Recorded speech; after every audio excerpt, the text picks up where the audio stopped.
Working.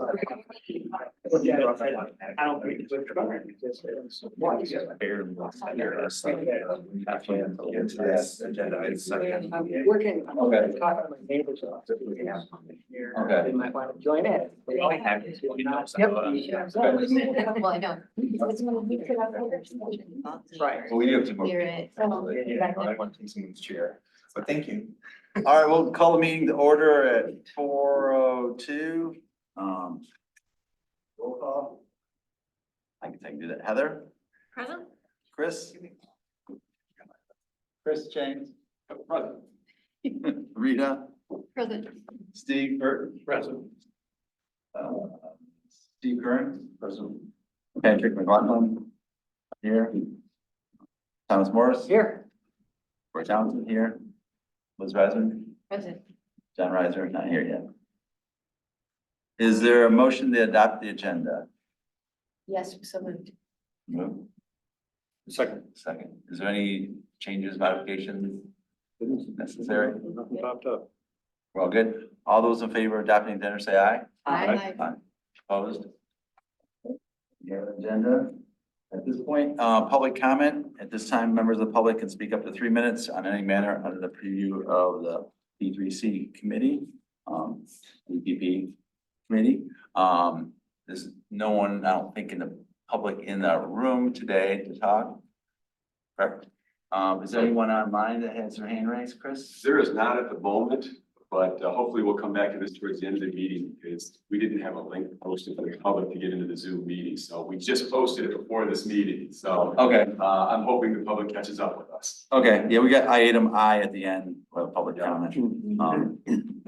Also, just to be clear, I do have to leave at 5:20 today, so if you see me leave, it's because I have another engagement, and then Rita will take over. We're co-chairs, so we tag team on this before, so it's like, if we're not to the end of this agenda, that's why I'm leaving. That's because I'm frustrated with what's going on at the meeting or something. So item E, approval of the minutes. There's a motion to approve the February 14th minutes. So move. A second? Second. Any changes, edits on them? I know I had some early changes, but she caught. That's fine with them. Everyone all good? All those in favor of approving the agenda minutes? Aye. Approving the minutes? Aye. Aye. All opposed? Nice, carry. Item F. Reports. This is where Anna would always go into all our reports, i.e. parks. But Anna's obviously not here. Do we have anything that from any of your committees that you'd like to share? I will say that, Van Curler, the parking lot has been leveled, Okay, and so, that's a step, the driveway's in? Sort of, rough, a little rough, Okay. but, yeah. And I'm not exactly sure, I don't know if Chris has been in touch with, Eric or anything, I don't know what the next, when or whatever. I did get an email the other day from Washington Engineering, now that the weather has turned. They did give me a date that it will be open up, I believe, completed before spring. And if I look at my email, I probably have my head. Okay, So I have been in contact with Washington Engineering. okay. okay, so part, And did weather delay it from when it was supposed to be done? Okay, I figured it was weather. our harsh winter. It must have, just recently with the rain, water on the frequently, Yeah. and the mud is like. Oh, is it really? Crazy. Someone who lives near there asked me recently about wood chips on the trails, and they have a valid point. Because it gets pretty treacherous. Really It's slick. just mud. There's a few places where we put in, like erosion bars, and Anna and I realized that there's a part that is going to need the trail either to be moved, or we might have to put in a boardwalk or something, because it's really, really wet. If you get a lot of rain, we walk through water to get there, so. Actually, when Anna was here, I'm gonna read it. How many parks, there's a couple of options where you get it like a 6x6. Put that across and then get 2x12 planks. And you just create like a simple boardwalk and you just, double wide. So it's only gonna be a foot wide, 18 inches, but it's a pretty cost effective way to get across those wet areas. And volunteers to put it in, you know, that staff, park staff, but that might be identify these areas, because obviously, you know, when you put a lot of that in, it was last summer and fall, but then you find out with spring, it's like, oh man, you can't get through there. Maybe that's might be something, you know, identifying those and, you know, setting up a budget to either hire someone like Eric and his company or someone to do that. It's a pretty simple process, and city of Ann Arbor has them, county parks have them, they're, you know, just pretty simple. And wood chips in some areas can help too. I noticed recently that the Vine Preserve has food scraper at the kiosk, which I think could be a really inexpensive anything for users of all. Actually, the Divine Preserve has some of those boardwalk things I'm talking about, those are exactly what I when we were, I took pictures of it, I was like, here's examples of it. Pretty straightforward, not real expensive, so. Then John just walked in, I'll put him on the spot, anything, are you guys planning? I don't think you've had a meeting, right? We had a planning commission meeting last night, Okay. and Fresh off the press. maybe it was Monday night, what's today, what's it, Monday night. Monday night. And we considered whether or not what the developer wants to do regarding the intersection of Park Road and Stabler Road, which is a change in the PUD, is something that is to be regarded as a major change or a minor. If it's major, it needs a public hearing, and then it'll go to the BOT for a change to the zoning from one PUD form to another. If it's minor, it wouldn't.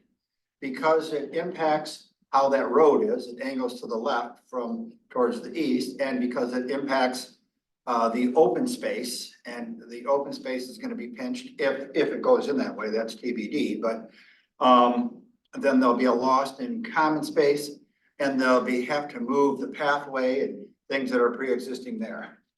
The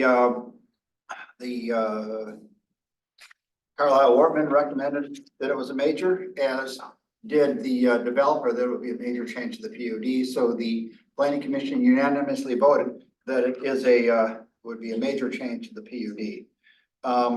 The pinch points or the tensions are that at the intersection of Park Road and Stabler Road, which is currently a T at a 90-degree, is kind of complicated because on the east side, there's a culvert that goes underneath the Tunny Creek that goes underneath.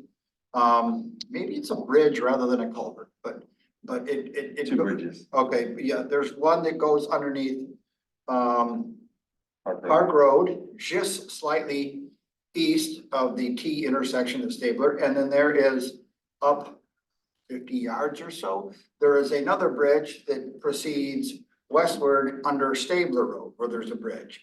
The road commission and Eagle, and it took 32 months for Eagle to finally approve a certain design. If you move a creek, or if you put a creek under a culvert, Eagle is very finicky about that. That's Eagle is part of the DNR, Environment Great Lakes. I guess it's Energy Great Lakes and Environment, or Environment Great Lakes and Energy, but those are the acronyms. And they're very picky about the length of a span, because it's not good for the environment to have creeks that are buried underground. And they're also picky about the extent to which you can move a stream, a creek, a river. So no matter what the township might want, no matter what the developer might want, it's the road commission's road. They have a say in how the road's gonna be. It's Eagle's, it's not their river, but it's not their creek, but Eagle has a say on the creek. Jurisdiction. And frankly, what used to be called the Drain Commissioner, which is now the Washtenaw County in this county, the Water Resources Commission, they have an interest in the functionality and location of the drain there. And there are farmer fields which kind of drain into there. So that's kind of made it trickier than it has to be. So there will be a public hearing regarding the Trailwinds request to have that done. Now, Eagle, the couple of options that were put forward is why don't we just move the creek where it crosses the road to the west and locate it underneath Park Road to the west of Stabler, such that you don't have to angle the road slightly to the left. And therefore, we wouldn't disrupt the common area that the residents anticipated when they purchased it. But Eagle and the road commission, I think, have said no to that. They've rejected it. Why don't we make the culvert longer, punch it in a longer culvert? And that's also said no to. So that's kind of where we are on that.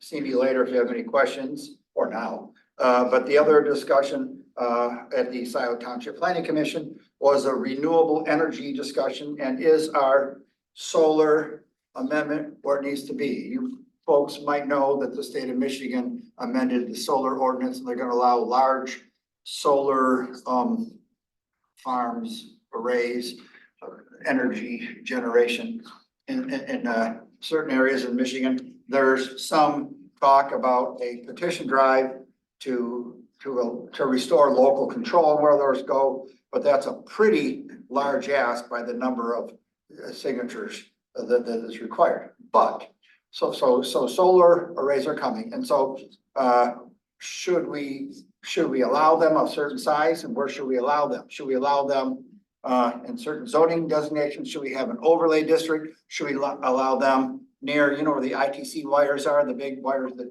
the grid that goes above certain areas? So should we allow them with certain proximity to the grid? So that's something that, it wasn't an action item, but that's something that's going to be more discussion on solar energy generation in Scio Township. What size and where should it go? John, does that also apply to wind? No, just the solar, we didn't talk about wind. We just talked about solar, so just the solar as far as I know. The state law is your question. Does the state law apply to wind too? Was that your question? I thought that it does, but It might, it might. I'm not an expert on it. I think you're But right. wind, I think requires a bigger area because, those turbines are so big, so tall. Mhm. I don't know that they're really a candidate for Scio Township. I don't know if there's enough land, but solar can fit in a relatively small area. Yeah, I think it would apply to wind, but the primary discussion was solar. For But- Scio, but solar may be The more. answer is yes, it does apply to wind. As well. That's what I thought. They changed the state law. So that's what I have for Planning, planning commission. okay. Land preservation? Anything, Liz? LPC, we had a pretty quiet meeting last month. I would say, since we sent out a letter to residents saying, reminding them what we did. We have had a number of new applications, I think 3 since the beginning of the year. So, and we have various properties in different stages, of the early stages of evaluation to the stage where we're about to present it to the board. We're working on an application flow chart that we will, have available on the township website that will make it clear how the process works. So I think, and it'll be a visual, where you can see, if we say a property's at this point in the process, you can look at that and you can see exactly what that means. So I think that'll be helpful. We have a property that was submitted for a state grant, things like that. So we continue to, work with landowners and try to build bridges and relationships. Yeah. Preserve more land, as Right. residents of Sal, as Right, Pete right. had voted for that millage, it happens. Okay, thank you. I have a question, actually, Yes. for the LPC itself. Does the LPC ever knock on someone's door and say, hey, your property is just in the right place for these 2 things to be combined? Could you think about in the future? Do you ever approach anyone, or do you always have to wait? Well, there is an application on the township website. We like people to come to us after they have thought about it and are interested in the process, because, we want people to make that decision freely. Sure. And then we can give them lots of more information. When there are residents that have approached us before but haven't gone forward, we might send out another letter in 2 or 3 years and follow up Absolutely. and say, have you thought about this one? Okay, yeah, thanks. Roads, we're sort of doing a similar thing as far as the special assessment district process for roads, developing a process. Obviously, it's a statewide thing, when you read the state language, you're like, okay, you read that, it's like, how the heck do you do that? So we're trying to simplify it so, Joe Public can understand it. So we're trying to wordsmith it and make it simple. Then we're also trying to sort out, what projects, there's money from ARPA funds, federal funds that need to be spent a year from now. So we're trying to sort out those as far as what local roads will be improved with this remaining money. Eventually we'll figure out if Scio wants to fund local roads in the future, because this is something great to fund. In the future, the funding local roads, I think it's also out there, but we haven't like dove into that yet, so. Next, Board of Trustees, John, I know you just passed this out, so thank you. I passed it out, but it's also, it made its way to the packet. Right, it was. So it's just one page. I And won't go over highlights. it now. Call me if you have any questions, or if not, if you have any questions. Our next meeting is on March 19th, Tuesday, where we are going to have a special meeting before at 6 o'clock for an hour to talk about how to fund fire and emergency management services, and then followed by a regular meeting at 7 o'clock, at which we'll be taking up the budget. Okay. Can I ask you a quick question though? Just caught my eye here, reducing the RAC from 9 to 7. What was the thought behind that? I think it's that it was recommended by the RAC committee, and I think 9 is for that group, kind of a more manageable group. That's a more manageable number. That's what they wanted to have. Oh, okay. It's We not, couldn't find. we didn't know, it's Oh, not that we okay. couldn't find people, no, That's- but it's not like the board decided, let's cut them down. That's something they recommended and we Right. agreed. We've been operating with a smaller, and if you look at studies show a 7-person committee is more effective than a 9-person committee, so that's like, since we had, Yeah. so like, okay, combination of what works better and what we Sure. have, so.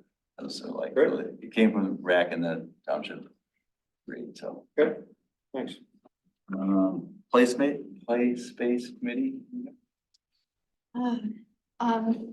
Sent out this email, let's see how much I can remember. Just to kind of recap from the last time, Brendan did his presentation to us.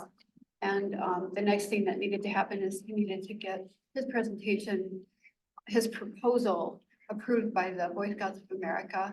And then, but what he presented to us is not the final project necessarily. So he couldn't be here today because he had conflicts with the schedule, but I think that our little place-based committee might want to set a date before we leave today to either us meet or meet with Brendan if Sure. we can. I also introduced him to Alan Samuels Saw that, yeah. and via email, so that, and Alan is excited to meet with Brendan. I don't know how that's gonna play out.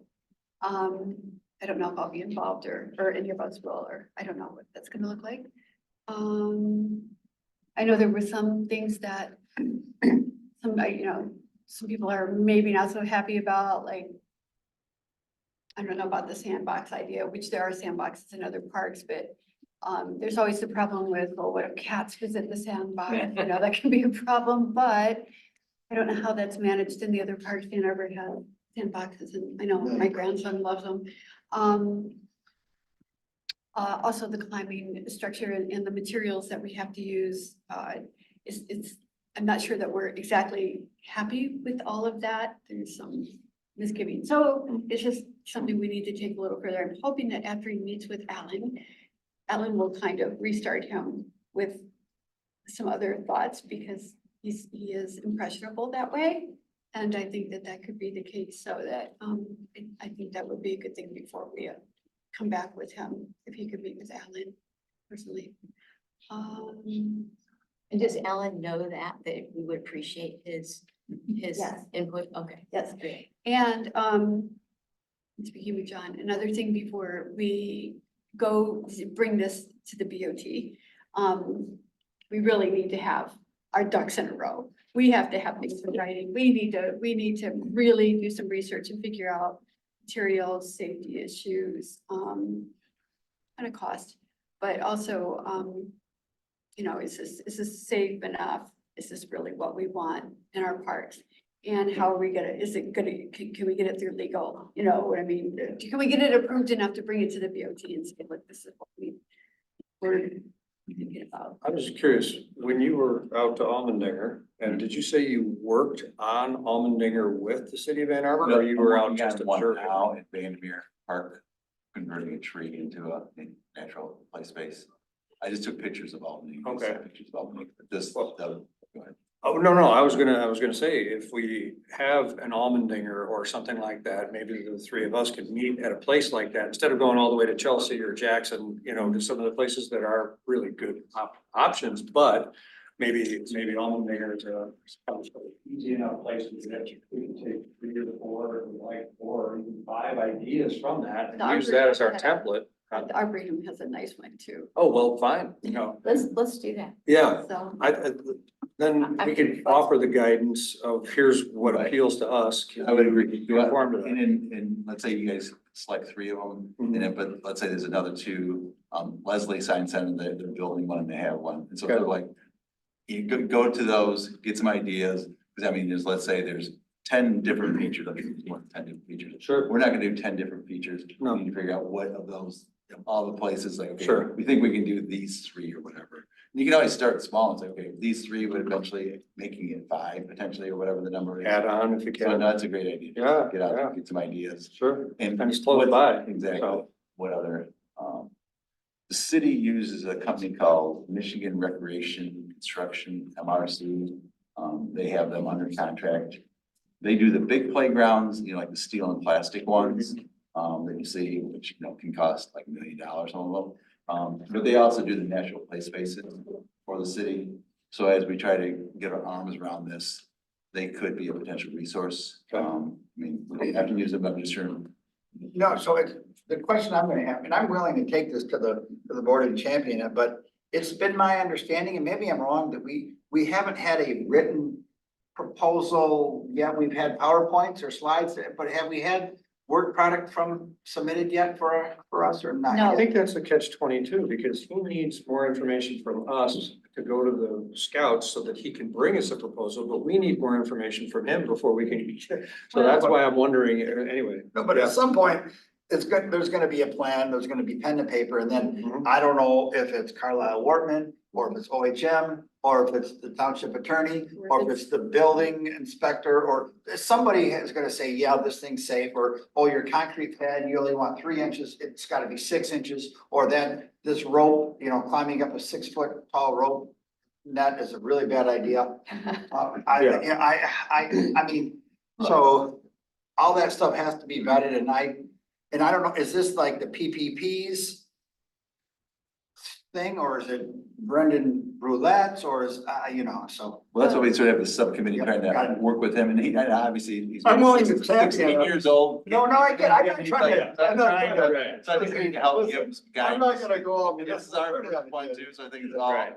all of us are going to the rodeo, so like for the first time. Stay on my lead on this one, I'll stay back, but those are questions. Sure. The board is probably gonna wanna know. It sounds like, Mr. Samuels is gonna be able to head off a lot of the I hope so. public practical safety concerns. issues. I think sounds like he's got And the plenty of concrete experience and, Yeah, and is extremely knowledgeable about this. So And I think he's gonna he'll be- plant seeds, you know, in his Brendan's brain about ADA more, you know, more inclusive things so that I think that's a good thing. Personally, and after this meeting, the 3 of us maybe can get together, put a list of questions down and or possible dates, and maybe coordinate with some other folks, but yeah. that'd be good. So is time of the essence for him? It's he's important. 16, he has to have it done by the time he's 18, but he wanted to get it done this summer, which is great. So if we can keep it simple and get it done this summer, but that's what he was hoping we was here. Last I was in contact with Brandon, I think yesterday. He couldn't make it today because he's at his Boy Scouts of America meeting to get his proposed project approved by them that would qualify as an Eagle Scout project. So I think it's probably just a conceptual that he's running by them. If he gets the okay, at least we know he can move forward, but that, yes, that's where the devil's in the details. Then I think he can move forward. He's got permission by the Boy Scouts of America. Then we're gonna have to start really clamping down and figuring out what is it that he can build or what the So township. it seemed like the April meeting, if he gets this approved, he'd come back and say, okay, Boy Scouts of America has given us the approval. Then I think hopefully between now and then, our subcommittee can go out and say, okay, we like to think, we can look at the items, you know, as far as features in direct, sort of give him was, Professor, Samuel. Alan. Alan said, Alan Samuels. yeah. And say, okay, so then narrowing it down and figure out, yeah, then is it OHM, Wortman? And other reviews? firm, Yeah, Rick yeah, Chang. yeah, how, Whomever, yeah. yeah, to get, Think- then think. get all the details worked out and figure out what is done with, what could be done with volunteers, what needs to be done by a contractor. So, And what standards, if there's grading to at a certain pitch need to happen, grading, all that stuff. And also other things that might be happening either simultaneously or, you know, some things with the DDA are coming up too, that they would like to help out with some things. And so working these two projects so that they can work together and complement each other, I think is, and so placement, where it's exactly the location, and then of course the grading will need to happen and things like that. So there's a lot of irons to figure out, and we just need to really make sure that, I haven't had a chance to look at it as well, that whatever she had, it's like, I don't have access. But we need to make sure that we have this stuff organized and written up, you know, so that we can keep track of what we're doing. So. Thankfully, he's only 16, so without Anna here, and there's a lot of steps to get there, so I mean, I'm not sure realistically it's gonna be happening in 24. Agreed. I've done this a long time, and it's sort of like, it takes a lot of things to make something happen Yeah, that quickly, with, you know, without a parks director. No, but I mean, maybe Chris, we don't assign Chris work, but maybe we could ask Joyce if Chris could kind of serve as the liaison. Sure, yeah, but I'm sure that's something Chris is gonna be working on. right? No, I know, but Just because you're retired, right? Well, for my previous job, yeah, but this one, I mean, I have acting it in instead while we're looking for a new director, which has been posted. It's online for those out there. It's been distributed, I think, to the School of Ecology. I believe it's also on Indeed, so we are looking. It's been Okay. posted. Excellent, thanks, Chris. all right, next DDA, were you at the DDA meeting, Chris? Yes, I was. Can you give us an update? Well, Or do you want to wait to down here under H2? I'm gonna look at Will. I know Will was at the meeting with me. I'm happy to probably Why don't we disclose what the. We'll go the park deal with it portion, Sounds like the H2. park, but the rest of it, we wanna wait, or do you wanna? Well, let's deal with it on H2, if everyone's fine with that, because it is an item. Okay, so I guess now we're on unfinished business, possible action item, Zebra Road Pathway Phase 5. And we have representatives from OHM here, Matt Parks. So before I do that, I started thinking about this. What's it been like 10 or 12? And when was the first phase done? 10 or 12 years ago? 2008, I want to say, but I could be off by a year or two. 16 and 17 years. Time flies. We started talking about it a long time ago, and at first it started off as just a connection to the fire station, and it grew from there, but Right, yeah, somewhere around 2010 to 12, I think we might have designed it, but preliminary planning, Carla Wortman started the preliminary planning back in. More than 15 years. That's, I know it's been a while, so, okay. So at this point, Matt, why don't you take it away and, you know. Yeah, and nice meeting everybody. Good afternoon. I'm Matt Parks with OHM. I'm principal at OHM, been working with them for 22 years. Been Scio Township's engineer since 2005 approximately. OHM's been involved with Scio Township starting in 1999. With me, I have a client rep for Scio, Sally Bosch. She handles a lot of the capital projects as well as the site planning process. And on my left, I have Mark Block. He's the senior project manager and has been involved with several projects in Scio, but most notably this one that we've been working on recently. Mark's also been in this neighborhood for a long time, working with the road commission on the Jackson Road Boulevard project phases dating back, more than a decade or two ago. So really kind of what we wanted to do is just kind of tell the Z5 or Zeb Road pathway story. Kind of reflect on the November 2022 proposal that was written to Anna, and we've been going through all the tasks and processes. We're about 98% complete. We have about $10,000 that we're not gonna spend as part of it, because we had a reimbursable budget for the railroad stuff that we're not gonna move forward with yet at this time. And there's reasons why, we'll get into that why later. And we have about $8,000 or $9,000 left in budget for meetings like today and future presentation meetings, but we're basically wrapped up with the lion's share of the work. I was gonna kind of go through at a very high level. Mark's here to answer any technical questions, and then Sally and I are both here from historical perspective purposes of all the Lion's share of zebra. work, lion's share of engineering work. Correct, yes. And do you guys have, do we have a picture like shows phase 1, 2, 3, 4? Do we have that or no?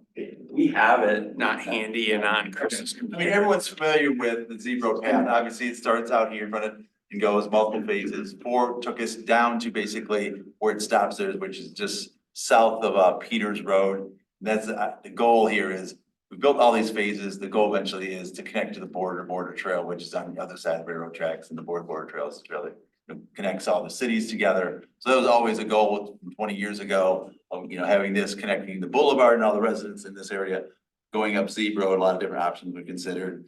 Actually looked at Wagner Road, a bunch of other things, but the day Zebra Road was selected. And now we're on one of the last segments here. Like, okay, let's pull this together and we hired OHM, like I said, to get going on it. And that's where we are. And so, yeah, go ahead. Yeah, phase 1 starts right here in front of Township Hall, the big bridge to the fire station and up.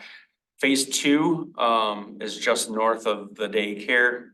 We actually had 2 parts to phase 2. We had what we call the Pritchard property, and then the other part of phase 2 that took us up to Dexter Ann Arbor Road. We had to gap that property because we couldn't get an easement from them, and that's why the path shifts to the back curb. Moving forward to phase 3, it takes us across Dexter Ann Arbor Road and then across Zeb, up the Wing property, across Miller Road, and then again, two properties we couldn't get easement from where the pathway shifts up to the back curb. We worked with the road commission to get those permits, put the fence up and the retaining wall. And then phase 4 actually started at the Kangas driveway, if you guys know where Jerry Kangas lives. And that goes all the way to Peters, as Roy said. So it's been kind of a one step at a time, and it's funding allowed. Previous board would come up with the money and figure out how to chunk it out in appropriate segments. There was money applied for in grants through MDNR Trust and Connecting Communities through Washington County Parks. Those have been used and spent on previous phases. One key element, and the Board of Trustees knows this, is the money was spent basically and applied for the whole thing. So from phase 1 all the way to the end of phase 5. So to apply for more money through DNR Trust and apply for more money through county Connecting Communities really can't be done. That's been basically exhausted until this project's done. Once this project's complete, then there's other pieces of pathway in the township that are important. They can be reapplied for as part of those So that- programs again. That revenue stream is frozen until we knock this one off. Correct. So what really the key of the township authorizing us for phase 5 was, this isn't your typical section. They save the best for last. This has a little bit of everything. This has some really steep ditches and drainage areas. This has a retaining wall. This has crossing of Peters Road with guardrail. This has the bridge, which is a huge component. It also has a switchback with more retaining walls through I'll call it the Sweepster property, but it's Stanley property. And then probably the smallest section, but most difficult section from a permitting standpoint is the crossing of the Amtrak rail. And we're going through that right now with county parks. Roy's been living it with the border to border. Nothing's easy about that. So this tiny section was really what we wanted to do, is break up the design into 2 phases. The 30% kind of really hones in the cost and some of the timelines and schedules. It also allowed us to figure out and present to you all and eventually the Board of Trustees how they want to fund this. TAP was considered at one time, but with some of the discussions with some of the Board of Trustees members and Anna and others, staff, it's not absolutely necessary. TAP is a great way to secure money, but it also creates a situation where it really stretches things out, makes it a lot more onerous in terms of securing easements, permits. It goes through an MDOT review. So the township has basically said, although TAP is always an option, this is something that can be locally funded. You can save time and money that way. So really what we wanted to do is at least give the township the tools to make that decision by doing preliminary alignment, some basic engineering, and about October, we wrapped up. October 6th in your packet, you should have a technical memorandum that kind of walks you through some of the challenges and opportunities of the job. In that, there's a cost estimate. There's also some preliminary 30% plans and a geotechnical report. Using all of that, we were able to kind of come up with a good budgetary number. Now, those are 2023. I think there's a little bit of a 2024 inflationary mechanism in there, but really those are you should think of those as 2023, 2024 dollars in that estimate. And this will at least allow you, the ability to say, how are we going to fund this? We have township road millage or parks and pathway millage. We have, I know the township's been successful at securing MEDC funds, which is great. There's townships in the process of getting phase 6, which is kind of counterintuitive. That money was looked at as part of a bridge overpass improvement. We're getting something in writing or letters being authored by the township to get those funds swept up into phase 5, which honestly, the state doesn't really care. They just want it spent on Zeb Road, but the board wanted it in writing and make sure that that's viable. So there's funds already that are set aside specific to this project. Now the remaining things, and I'll have Mark get into some of the project details, but the key elements that are left is there's a couple of easements that are out there that need to be finalized. I think that's a really important step. If this was TAP, absolutely need to go get those before you even can consider designing or bidding it. In this case, it can kind of happen simultaneously, but sooner is always the better. Already met with Sweepsters on several occasions. We've had just preliminary discussions with some of the other property owners, and pretty much this segment, I think we have a group of property owners that are pretty much on board, which is nice. So When you say this was TAP, or this were TAP, what do you mean by that? What's the That- acronym? this stand TAP, for? Who funds it? What are the rules? What do you mean? transportation alternative funding, so through MDOT, through state, MDOT. which if you do that, it essentially an Act 51 agency has to run the job. So basically the road commission in this case is the only agency that can really apply for TAP funds unless you're a city. And that's pretty common. That's how Border to Border is being funded. Road commission manages it with the county parks. Engineering firms work on it, inspect it, but it's all let through MDOT. In this case, if you're not applying for those funding, Scio would let the job or bid the job just like you have previous phases locally. Honestly, either way you do it, oftentimes the same contractor would get it anyway. You might have seen LJ Construction. They've been very involved in the previous phases. In fact, they've built every single phase, 1 through 4 for Scio Township through an open bid project. Every single phase of those have come in under budget, on time and under budget. So they've been a very good contractor to work with. We hope they bid phase 5 too.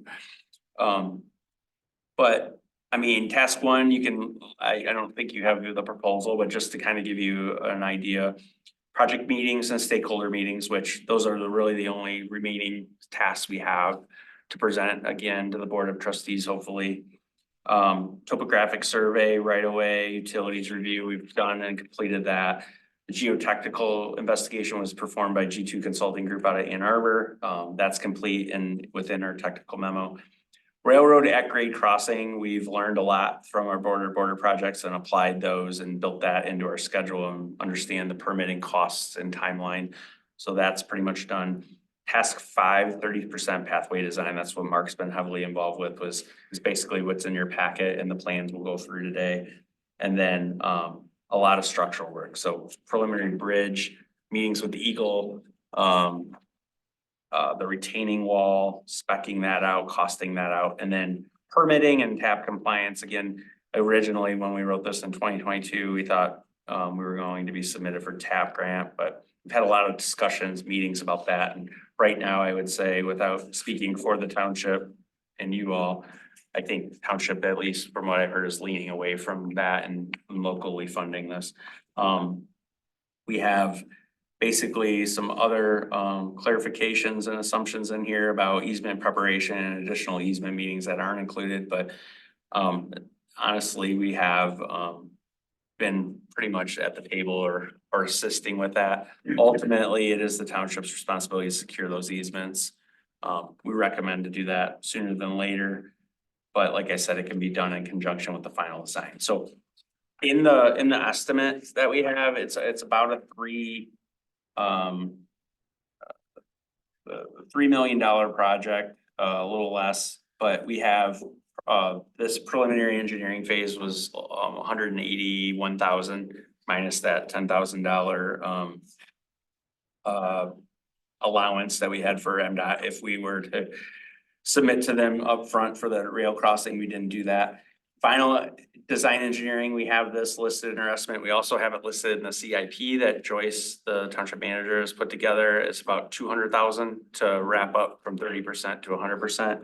And then we have a very loose construction engineering budget in there is 400,000, which would be full-time inspection and administration of the contractor. So that puts us at about 2.9-ish for construction. That includes a $500,000 contingency, which is pretty conservative. We think our numbers are good, but we're also realistic with the permitting on this. There's a good chance, like even if you were to, the township were to authorize us to go forward with design, you know, in April,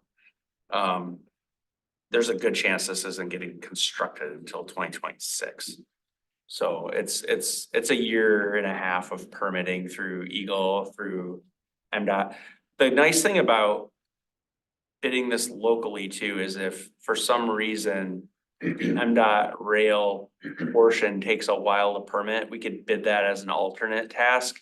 And we could move forward with the rest of the project, get over the water, get through Sweepsters and stop short of the railroad right away. And then once we got the permits, we could add that on and continue.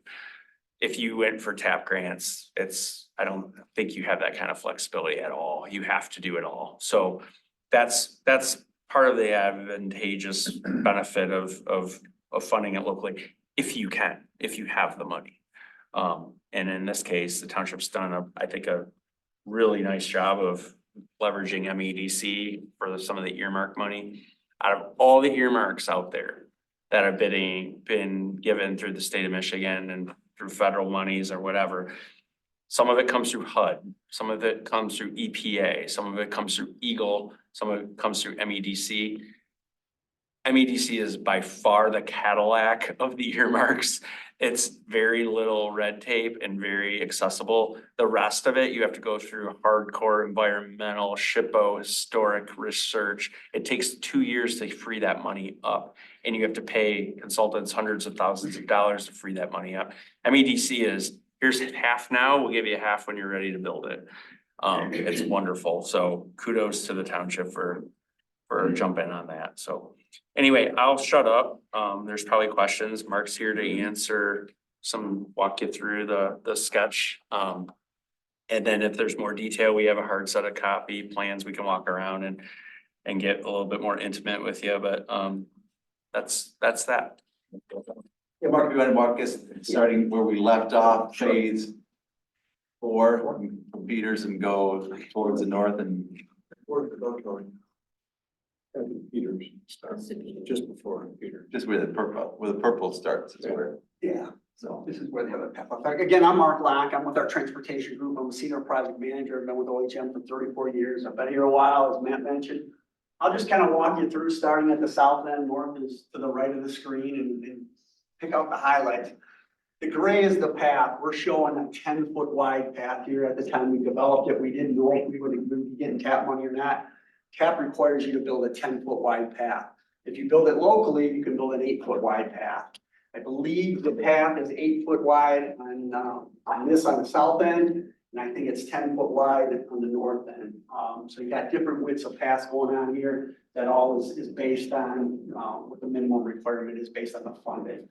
So we show 10 foot here. It's thought that we would reduce that to 8 foot if we went locally, but it doesn't have to. You can keep the 10 foot, whatever you want, but you have to build a minimum of 8 foot. So the dark gray is the path. And the pink lines are retaining walls. So anywhere you see pink lines on here, that's where we have to build retaining walls to hold back the earth slope. Obviously, you see this contour lines here that shows how steep that is. If you're familiar with the area, we're squeezing the path in from the edge of the road. It's probably gonna go about 14 feet. Now we're gonna have to build a retaining wall to hold that slope back. So that pink line you see is an all retaining wall.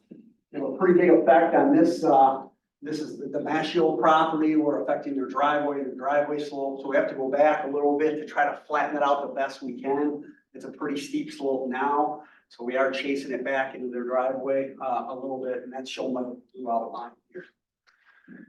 We have to alter in this area. There's a culvert under the road. It ends right kind of under the path where the path would be. So we're building a structure here that would deflect that to that would be the southeast and realigning that. So that's a little change in that configuration of that culvert and that water course there. This would be curb and gutter along here. So you'd have a path, you'd have a shoulder area next to it, and then you'd have a path right in back of the curb and gutter. Not ideal. You don't like to have your paths necessarily right behind your curb and gutter, but in this area, this is the only way to do this with this big slope here. So we're kind of tucking it in there. There's going to be about a 4 or 5 foot offset from the edge of pavement to your pathway. So it's not like cars will be right next to you there. As soon as we can get away from the road, we're getting away from the road. We're going to come over and cross Peters Road up here. And then we're going to cross and then come down and this pink rectangle, that's our prefabricated bridge. So that would be put in. We're leaving enough distance away from the road bridge that when the road bridge ever needs to be fixed, replaced, there's enough room to get in there and do that work. You don't want to tuck it too close next to that bridge, so they kind of impact each other when the road bridge needs to be repaired. There's a little drainage feature here. There's like a little spillway that comes down off of the bridge and it ends right here and it just kind of flows down into the river. We're going to be altering that with our pathway. So we show one configuration where we're kind of bringing it to the east here. The property lines is right here. So we'd actually be on private property doing that, and that would require some kind of drainage easement. Another thought is we might be able to run it this way to the north and maybe avoid that permit if we can avoid that permanent drainage permit. So then we cross the river, and we make a hard right turn there and start heading east. And this is the Sweetster Stanley property here. There's a couple ideas we have here. On this exhibit, again, we're showing a 10-foot path, and we're showing we need a retaining wall this whole length of the path. That slope from the driveway goes right down to the river. So if we built it like it's shown here, we would need this retaining wall. One of the things we want to investigate and talk to the property owner about is this driveway right here, right? This is a two-way driveway, and this is a two-way driveway. We would like to talk to the property owner about possibly making this a one-way in only. There's a couple issues with this driveway. When you try to exit, you're almost looking behind you to see if there's any cars coming this way. You don't have a good vision of the traffic coming around the corner. We would like to propose to make this an in-only driveway.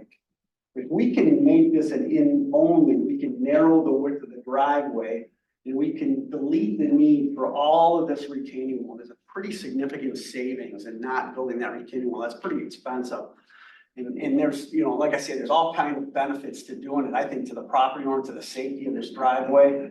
So everything would get shoved to the north a little bit and we would no longer have to build this long retaining wall. So that would be one thing. If we're out there talking to the property owner to see if they would buy into making this an in only or an east only, and then this would be an out only. We save the trees too. You see the trees and then there's an embankment in there, so you start cutting trees down, you start worrying about, slope stability and things like that. So a lot of benefits to maybe. And even the top could be two-way. You could keep the You top. could keep the top two ways, wide enough. Up there, but Two-way, the yeah. bottom, I agree. Absolutely, absolutely. And then basically this configuration you see here, why are we doing that? Well, you can see the big slope here with the contour lines and how we can't just go from here to here. We can't just go straight across here. It's too steep. We have to make it ADA compliant. It's gotta be certain percent slope, so all users can use it. So we're basically developing what's called a switchback. You kind of go up and then back to lessen the slopes out. So we're chasing it down here. We're crossing the Sweepster driveway. We're coming along here and then bringing it around. Now, Matt and I were out there today and they have a lot of, looks like, I don't know if they're renting the space. They have a lot of cars parked out here. Or that, and they ordered. Yeah. I imagine they're getting compensated for that. Yeah. They would lose some of that. So again, I don't know how they would feel, but all of this area in here, we would propose the curb line would end the pavement. So any pavement that they have here would be gone. And we put a path through here and then this would just be grass behind this new curbing gutter, which is a pink and blue line together. That's all curbing gutter. So Preliminary conversations with the folks over at Stanley too. They were pretty on board. They recognized that anywhere where the pathway was shown, they would get a redone driveway. That was part of it. And then actually they were very concerned with just lighting and making sure it's safe and lit.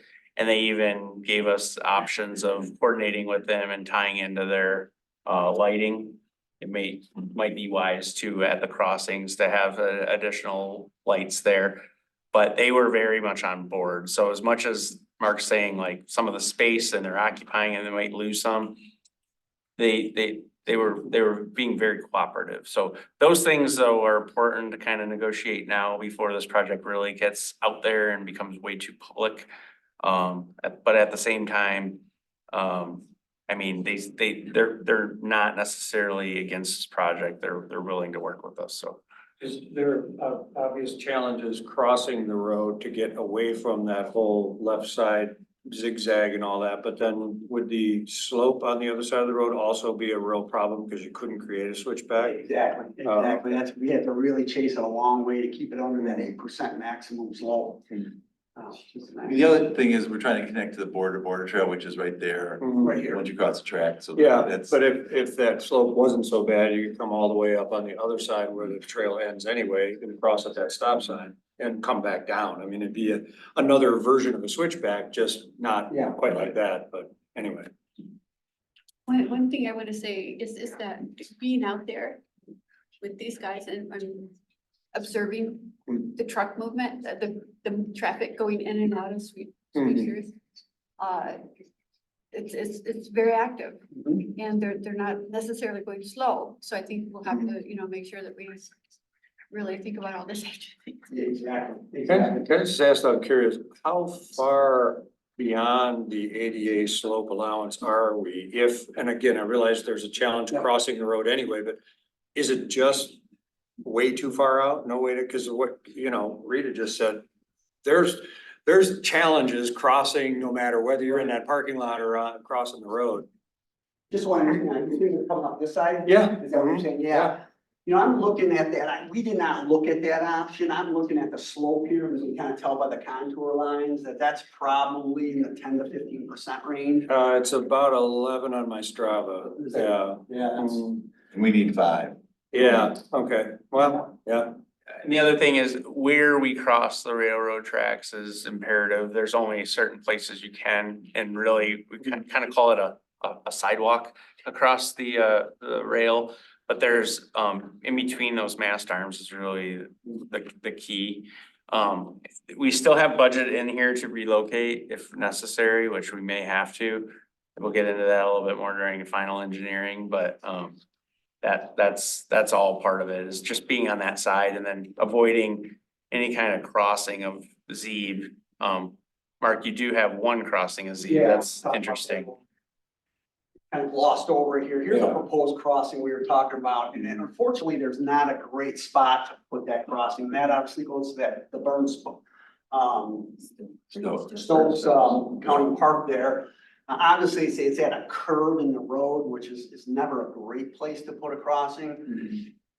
We're worried that people are gonna park here and use this as a trailhead and use, jump on the path. And we're concerned that if we don't put a crossing here, they're just gonna make their own crossing. They're just gonna cross somewhere. So They're walking up that hill Yeah. anyway already. yeah, they're going everywhere. Yeah. We can make this safe. We can, or safer, I guess. We can do a high visibility crossing. We're thinking of using what's called a rapid flashing beacon where you can put things in advance that would flash. You'd have one here.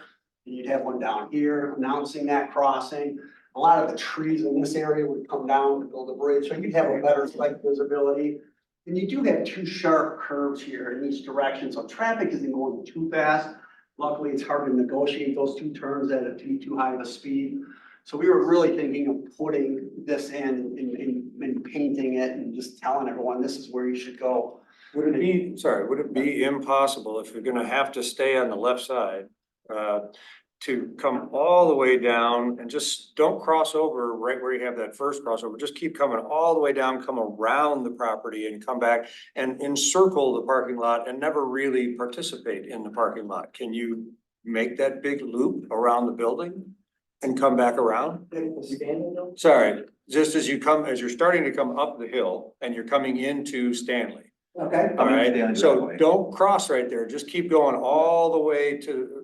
keep south. going, yeah, No, go south, Mark. no, east, sorry, Yeah, you're right. stay, yeah, but on the other side of the parking lot, Hug the river side of the building, just keep coming. If You you know how far have, that building goes back? It's a Well, lot. That'd be yes, but long. why not ask? I mean, I don't know. It goes back. Oh, I know, the factory goes back probably a quarter mile or more. Right, but there's no harm in asking, right? Well, no one's gonna ride a quarter mile around the back of the building, and they're not gonna want bikers in the back of their building anyway. Okay, People All right. turn before they go all the way around it. all right, And then they also have a pump house and a well right there. okay, They just put a new well in and they have a pump house. all right, So that's scratch it. that. Yeah. With the change in slope and everything, this seems like the best plan from what I saw. Because there is so much going on right there with the change of elevation and those curves. Mhm. I mean, this is, Yeah, okay. No, I built a lot of miles of path. Is this ideal? No. But for all the conditions, this is about, I think is about as good as we're gonna get. That's where I think, if you try to bring in federal funds, some of this stuff that, trying to make these field conditions, they could just say, sorry, we're not gonna fund it because it doesn't meet their standards. And that's where it gets really, and not only that is, it drives up the cost because you gotta build it to this higher standard. It delays the project further because you're probably applying for money today for 26 or 27 money. And then they will not let you bid it until you got approval from the railroad. My experience from the railroad, it can take 24 to 36 months. Once you have we get OHM to get final plans and meet with them, we submit that to the railroad. They can take, and then so then it just keeps pushing that project out, and which means costs are going up. So you think you're saving some money by getting federal funds, and then they look at the net. So like on the border trail, the expensive projects along the Huron River from Dexter to Ann Arbor generally get tapped. Once we get outside of that, we do not use tap because it's so much simpler and easier to get done in a shorter time frame, and it ends up saving the county net money. So I appreciate all your work you guys have done, because this is a complicated site. I mean, from the get-go, it's like, how are we ever gonna make this work? Is this perfect? No. Will this work? Yes. So, yeah. And Go ahead, and other questions? You guys- And I was just gonna say, like, the whole goal of this is just to give the township the information and data they need to figure out when, how to move it forward. I think everybody's been working on this as the north-south backbone, to use one of Jane Vogel's terms from a long time ago, for a really long time. So I mean, the intent of this is just to present it to you all, and then eventually I think the board of trustees will wanna see this, and we're basically ready to provide a proposal for the final engineering whenever, but this is a big project. This is by far the most expensive section, and one of the shortest sections, but it's critical because I've heard people say it in public meetings and whatnot, no one uses the trail, it doesn't go anywhere. I see people on the trail all the time, and honestly, once it connects to border, it's a game changer. I think it's gonna get a tremendous amount of use, so. So there we watched a dad with a couple of kids on bikes. Small kids come down that hill on the other side and that's where it reminds you, we just all held our breath like, okay. Right.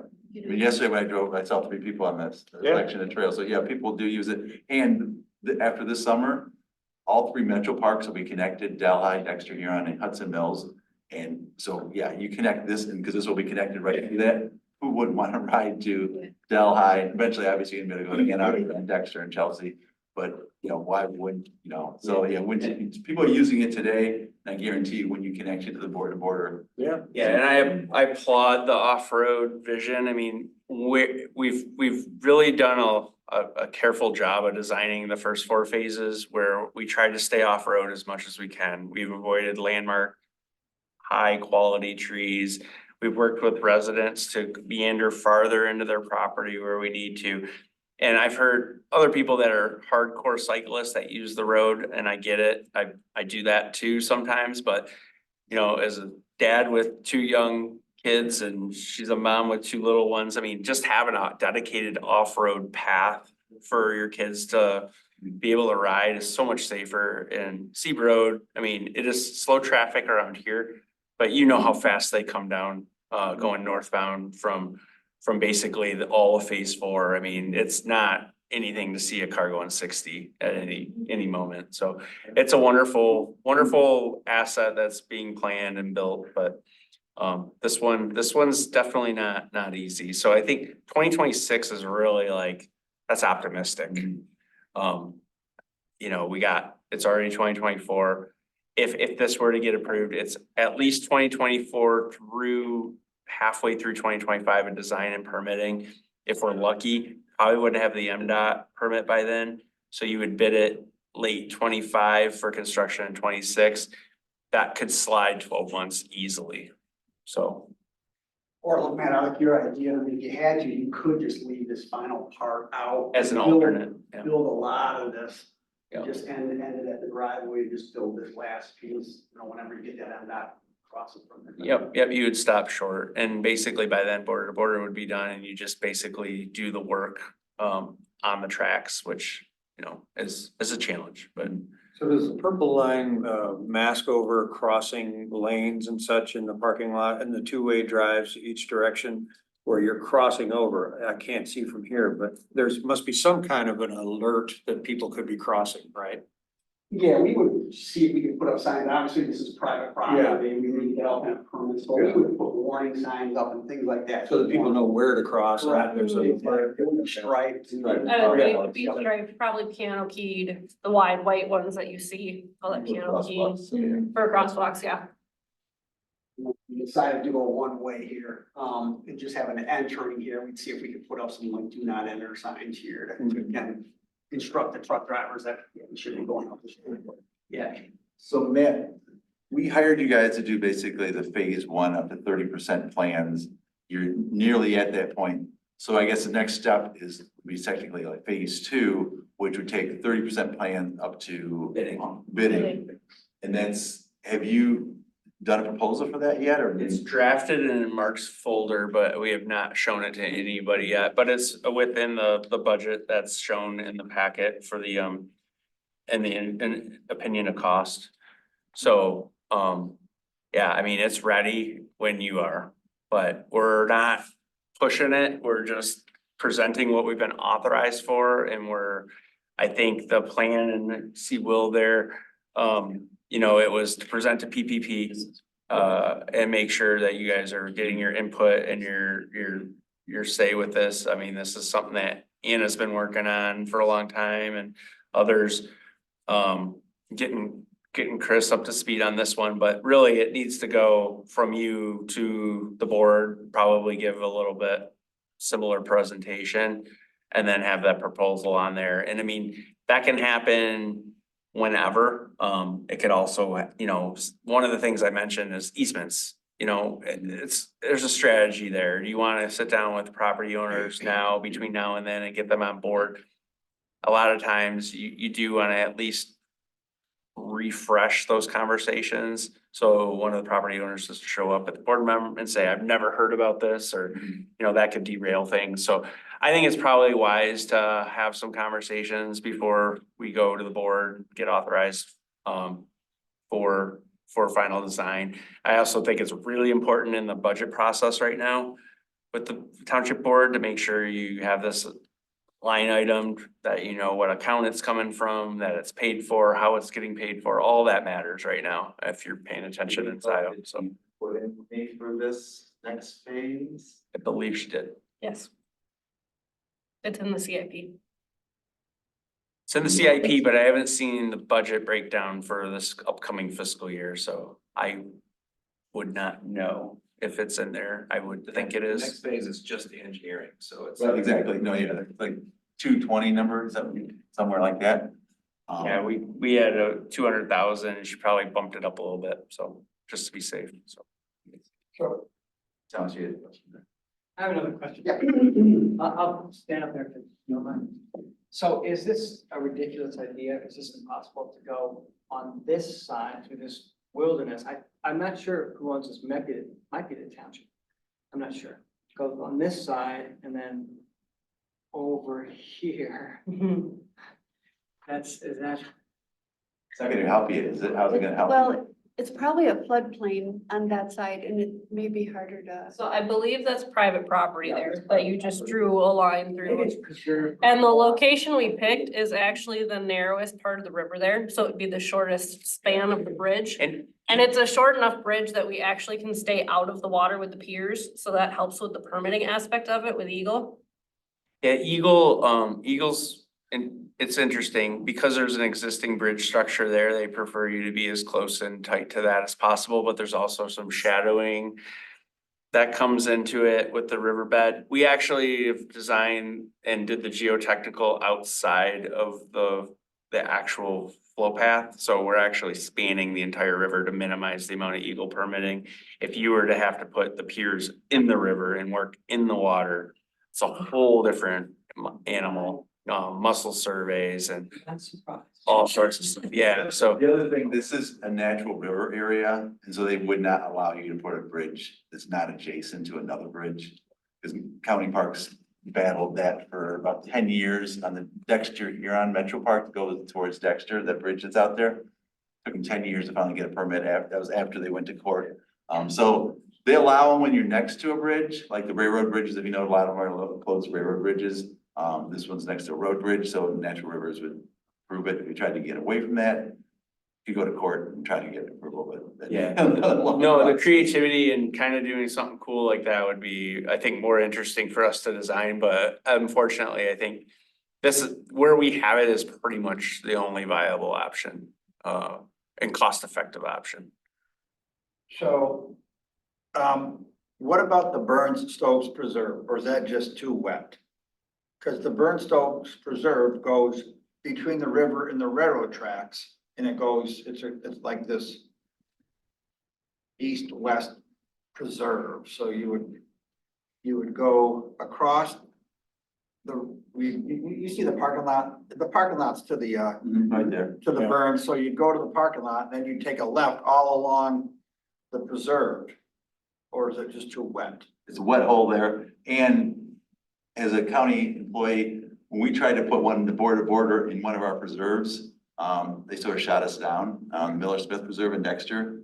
So if the township approached the county to put their path in the preserve, I'm guessing they probably shoot us down too. No, and it might have to be a boardwalk, I don't. And then you're also crossing Zebra Road again twice, And you gotta do a crossing of a railroad tracks in the middle instead of near a road, and that might which you be can't do a that. non-starter. That No, I would get not it. be a permittable So I mean, yeah, no, crossing. these are all, but yeah, No, that's what that is. no, I, There's a lot of, I mean, this isn't, a perfect situation, but I think at the end of the day, it's about as good as it's. so Matt, in our packet, there are a couple of easements.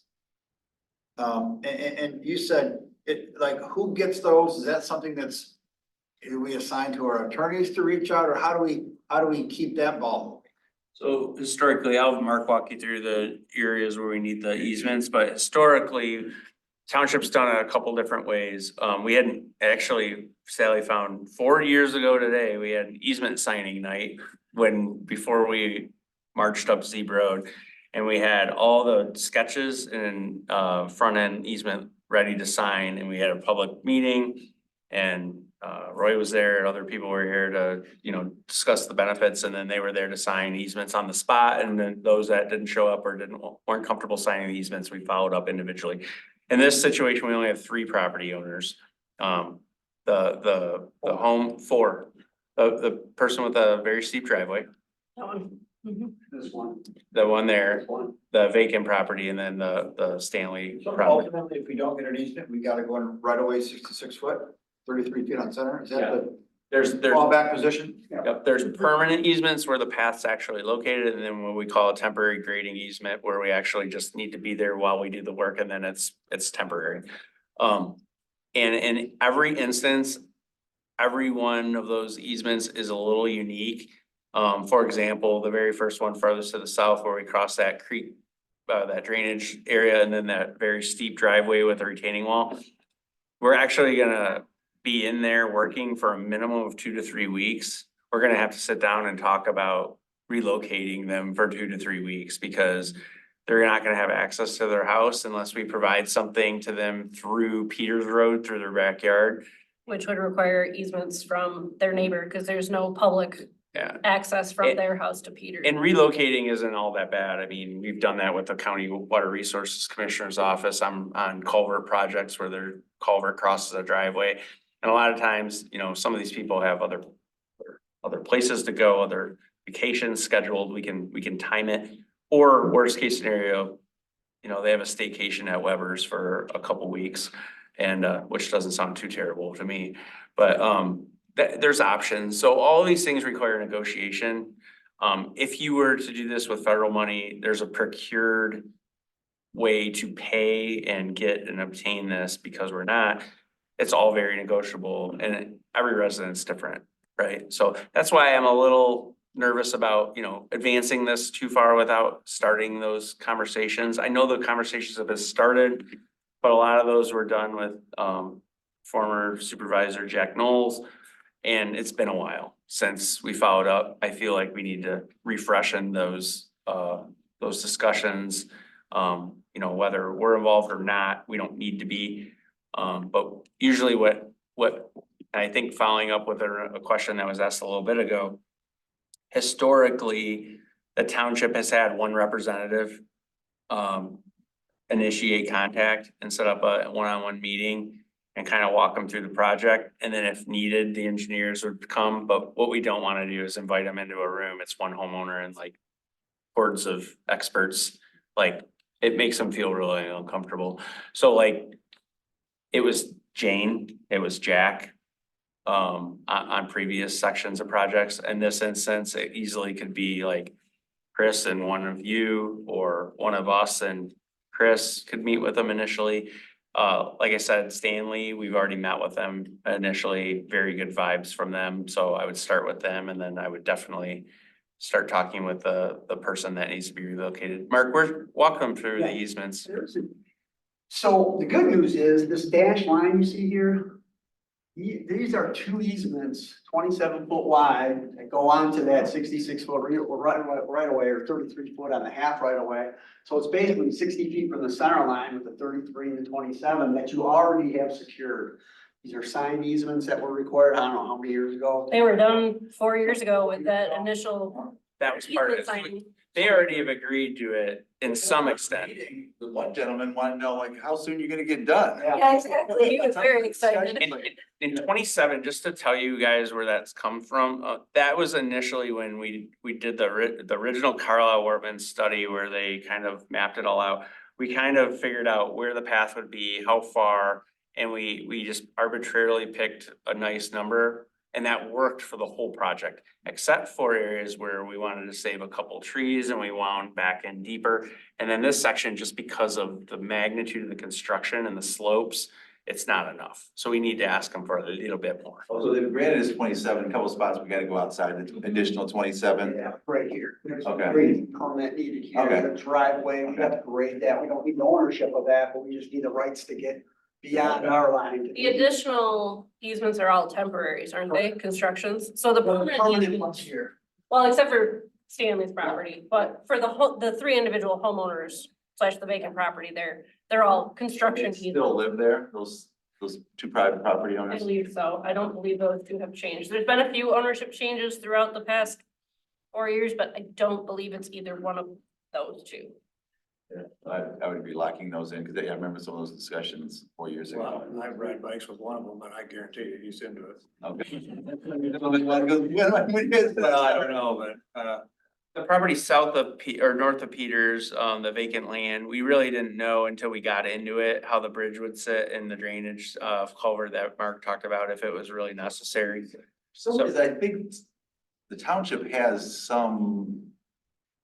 required something, Maybe we gotta get title either work. Thomas I or don't think Liz We got title work for that. through, I thought land out that, but I thought, I I thought- recall seeing a sign, maybe it says preserved or something. I remember that discussion. I thought the township bought some of that area right there, between Peters and the river. Okay. Some sort of a sign. I don't And remember. I remember that discussion that, okay. So I guess we'll sort those out. And it could have been some kind of conservation easement. I mean, the property owner still owns it, but they granted something to the township.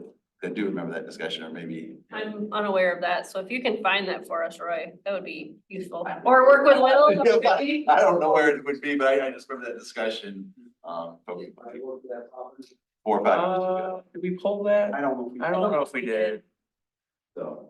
It is confusing over there And then too. the bridge is all in the county right away here, and then once you get to about the path is where you go out of the, here's the right of way line for the Sweepster property, so anything from here down is all on private property.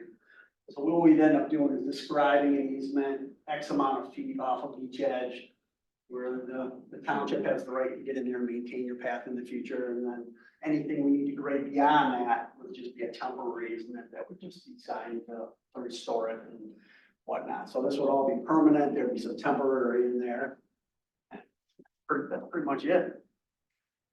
The good news is you got the two of the most challenging ones, I think. Yeah, and it seemed like they were advocates 4 years ago, so Yeah. it sounds like some of them are maybe still advocates, and, I mean, the good thing, I mean, with board coming together and what we've done to date, I can't imagine them not wanting to be able to finally connect to the rest of the trails network and system. Yeah, so just to not blindside, and I mean, the BOT might, different trustees might have different takes on it, but I mean, I think with Anna put some budget aside for the design, and although, getting started would be great, maybe a presentation to the BOT would be good, and then somebody should probably be nominated to start the easement discussions.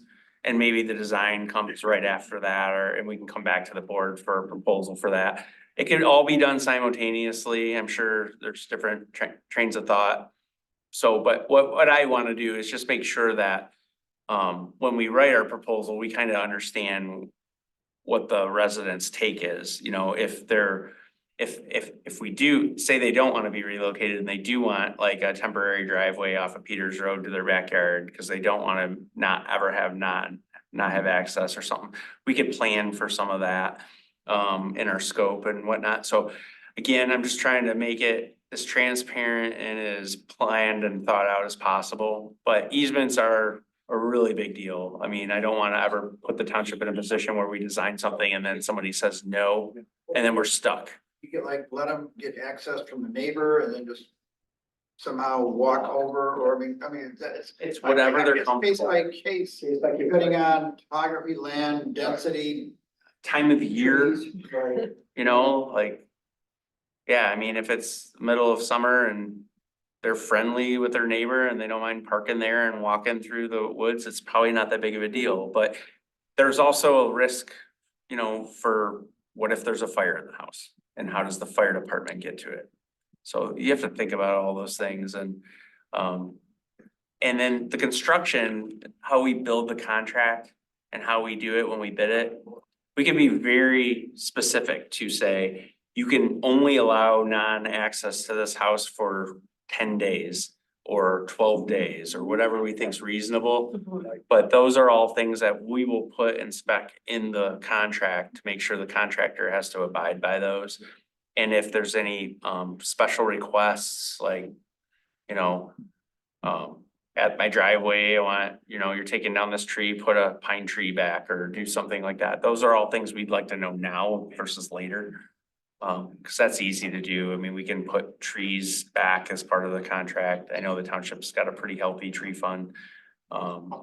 So Do you anyway, think, rather than, even though it sounds like Anna has put money in the budget for this phase two, and there's always a plan to, you know, hire you guys to do phase two, maybe we should hold off moving that forward at this time until there's some more discussions with the property owners and get, so there's no, because you don't want to find out, it's like, oh, either someone's changed or someone no longer supports or something's, those are, the easements, the 27 feet, there wasn't a timeline, because actually it's like a permanent easement, it's not like construction, so that's in place, but we still need to, so then you could bring that back to us next meeting, and we'd have time to review your proposal, you know, look at it and say, okay, present it. we can provide everything to you pretty quickly, the proposal and everything, but I'm not necessarily trying to rush everything through. I just want to make sure everything's in good shape and everybody's comfortable, especially the board. I attend every single board meeting, and I just know if you don't have your I's dotted, your T's crossed, you can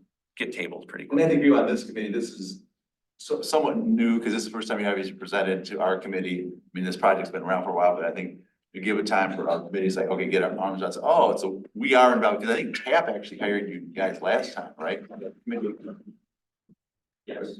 Yeah. For what, yeah, because the proposal was sent to Anna, but it still went to the board of trustees for. Right, but I think it was TAP recommendation, it's my P3 committee, probably, so that's where it's like, we have sort of new faces, so that just gives people 30 days of, okay, this is, oh, so this is what the next sort of steps in the process, how it sort of works. Yep, So and I think, you know, as a committee, does that makes more sense that sort of the first time we've seen this, so if you have time, you guys get that together, get it to Chris. And I think April 23rd, we could be ready and prepared to present to the board at some high level. And if they wanted to authorize us to prepare a proposal, then we would come back at the very next meeting. We could be ready for the design, and I mean, it depends on, all these conversations with the homeowners could probably pretty easily happen between now and April 23rd even. So just having that gut feel on where everybody stands is, I think, important. But I just want to make sure I'm being very clear, we're not necessarily pushing, this is gonna be a long time, until we build, so I don't want to rush it, I want to make sure everything's budgeted for it, I want to make sure everybody's dotting their i's and crossing their t's, because you guys have worked so long and so hard, and this is the very final step.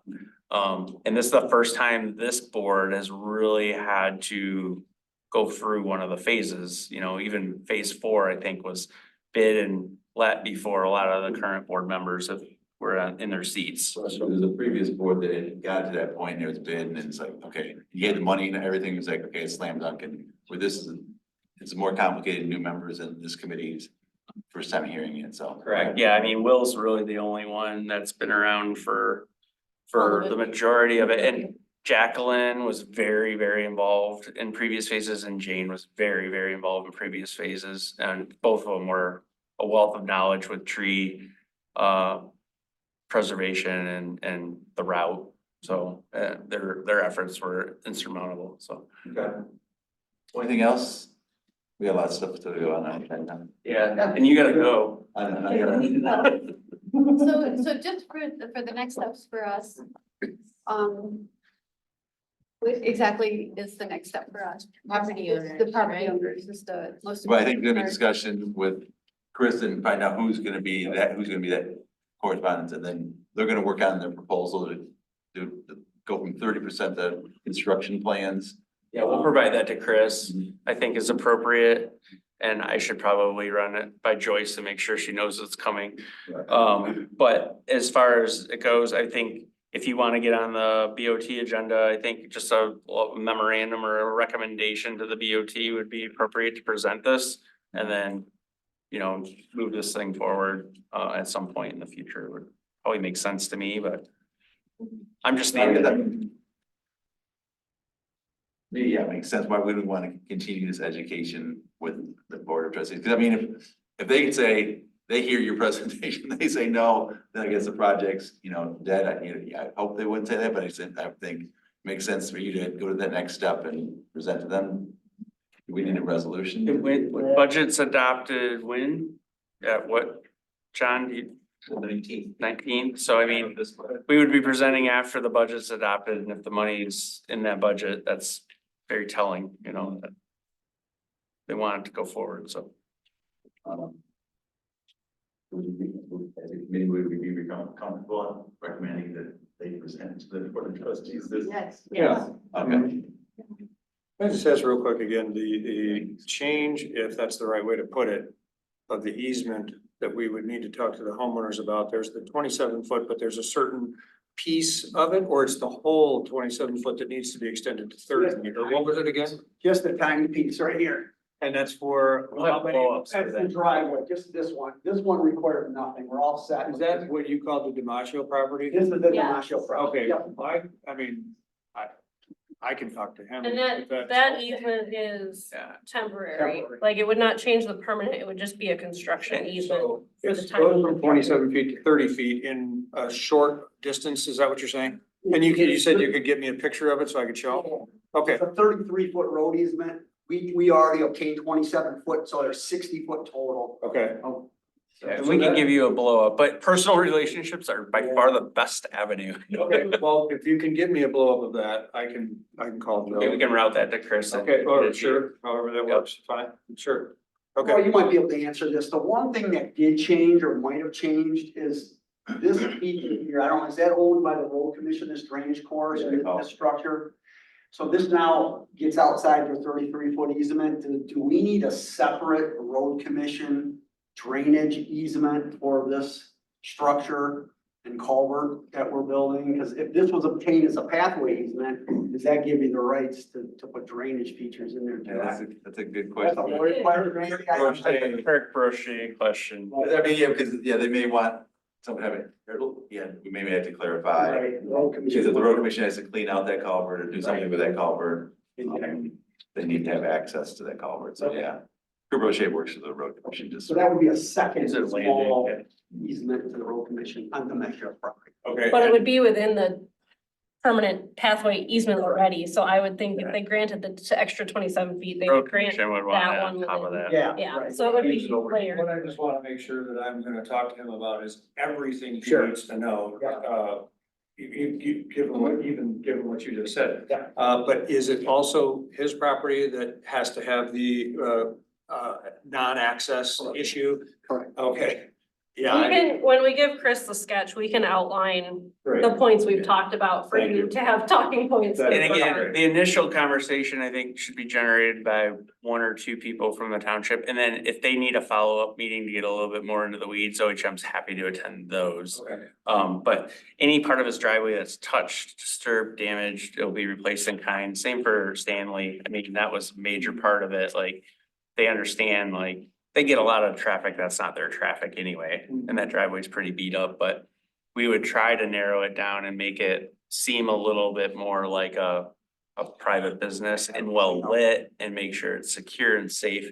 A lot of people, that we've dealt with easements, they're afraid, what if somebody gets hit or falls and they're on my property, but they're in the easement, am I liable? And those questions were answered by township's legal team and they are safe from that. But, really, the key is safety and making sure that we have minimal impact on the environment is really the two kind of guiding lights that we've been following throughout this whole project is safe, ADA compliant and minimal impact to trees and environment, so. So would someone like to propose a resolution that we approve what we've seen today and move it forward? I guess it'd be similar like we did last time with Brandon's Eagle Scout. We weren't at final. It seemed like, okay, what we heard from Brandon as a committee, said, go to the next step. It was for Brandon was going to the Boy Scouts of America. So I think for us, what we heard today, we're comfortable for them to go to the Board of Trustees to keep this process moving forward. Does that So make to sense? say something like, based on maps and presentation presented today, PPP is comfortable with Recommending. recommending Recommend that the this board presentation, consider- this information be consider presented to the board. presentation. Is that what Yes. you're talking about? By OHM, yeah, so recommend that the PPP, recommends that Board of Trustees add to its agenda a presentation by OHM on phase 5 of the Sea Road pathway. Or something like that. Second that. Did you get that, Heather? Oh my God, no. I'm sorry, I was trying to write it too and I got lost. It was a PPP recommends that the Board of Trustees, agenda, a presentation by OHM on phase 5 of the Sea Road pathway. Does that make sense? PPP recommends that the Board of Trustees put on their agenda. And And I can tidy it up as well. Add to their agenda. is that include? Yeah, the zebra. You already. Presentation by OHM, outlining the proposal for the phase 5 of the Z Road path. Based on the presentation we saw today, do we need that in there? Or? I don't think so. Okay, because that'll be in. Yeah, that'll be. So you're urging that you're urging that OHM present to the board That rather than the put it on board, the agenda and yes. rather than the board support it in the next coming agenda through the planning and the implementation. Right That's now, not- we're just doing information. Okay, I think we're gonna shoot for April 23rd, and we'll provide the background information that we provided you. We'll probably provide the proposal and we'll leave it up to the board if they want to do action on that or not, but that's totally up to Joyce and supervisor and, you know. End of the day, the board makes those financial Yeah. decisions. Sometimes they come to us first and. So we'll provide everything, so then possible action could be taken, but again, just to be clear, we're comfortable waiting for another month or so until the easement stuff resolves itself. Or I would say if we get to the point in time where it's getting to be June, July, we probably would wanna move forward at some point. Yeah. Because, we don't wanna push this thing into 2028. And I believe the MEDC money does run out in 2028 or 9. There's a clock. Yeah, so I mean, we have time, but not infinite time. So we have a resolution by Liz. Seconded by Steve. Second. As we get close on it, so. You want to read it? Yeah, the Parks Pathways and Preservation Committee recommends that the Board of Trustees add to their agenda a presentation by the OHM outlining the proposal for phase 5. And do we want to have the date Pathway. of April Yeah. 23rd in there? No, let them decide when they want to put it. Okay. Because if it does, yeah, I just say I'll leave it. But you don't want it to happen before that, right, Matt? You'd rather it not, your presentation to the BOT doesn't happen before April 23rd, right? You Yeah, would- I think April 23rd is because that's gonna be the meeting after the budget's Budget. adopted. Right. So I think that one makes sense and. And we don't want the board to be hearing this before all the landowners involved are fully aware of what's happening. So, resolution support, any further discussion? One comment is that I don't feel I have enough of the history here. I came involved in this when the zebra pathway was already in place and had momentum, is moving, and this is just one piece of it. And the Board of Trustees needs to consider cost effectiveness. That's not something I'm able to do. But I like the idea. I think the board should consider it. We got, I mean, really, even when they started that, it's not gonna happen, you know, engineering's gonna take a year. So it's not like they're gonna start construction, then construction probably a year after that, so it's like, we do have time. That's what, you hire them to work on those details to find out all this information. But they got 30% there, but now we gotta get those last 70% to find out all those things that. And it is all kind of broken out in the CIP that Joyce had put together, and we worked with Ally, Sally worked with Ally on with Plant Moran to kind of like look at design, and then when the construction starts, it's not like the 3 million's due right away. It's gonna be a year of construction too. And we kind of did a bell curve of the cash flow on it, and that's all baked into Plant Moran's budget. So, and we can explain that. That's, I think a lot of the questions are gonna be aimed at with BOT is budget. So. Yeah, Ally and I definitely hashed that out. I guess, but any further questions, I call. All those in favor say aye. Opposed? Nice pass. Thank you. I do have to run, so hand it over to Rita and. Okay. Should have known someone. Nice meeting you all. Thank you. What? Yeah, certainly it's important. It's like I just came. And I can. That. Probably handle it. The one behind you. You know, bring your sleeping bag forward. We can do that. With Eagle Scout, did show up that he did get approval by the ESA. Oh, good. But spoke with him just briefly, he had to get going again, but he's okay with the conceptual plan. He said, we need to give him direction of make the notes there. He did get approval for what he showed from his PowerPoint presentation. that last week. So that's it for the Eagle Scouts. Let's move right on to Bria. Thank you for your patience, Bria. Thanks, guys. Thank you. Hello, everybody. Hi. It's good to see you all again. It's nice to be here in person this time. So today I was thinking I could give you all just a general update on the Van Curler Prairie Restoration Project that I brought up at the last meeting I was at. And so I put together, I think you all have one of these, basically just like a general management plan, project plan.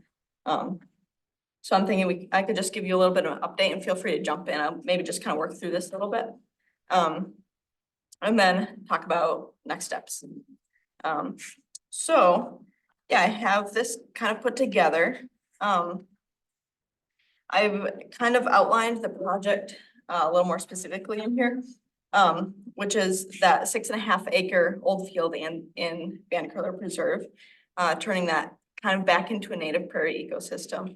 And then once that's underway, or once it's established, putting up educational signage for all the visitors that are going to be coming in there, especially with that new parking lot. Was that the burn? You were talking about doing a burn and that would do it? Mhm. Okay, all right. Yep, Okay. same thing. Mhm. Yep, so in that old field, just reverting that back to native prairie ecosystem, and I'll get into like a little bit of that.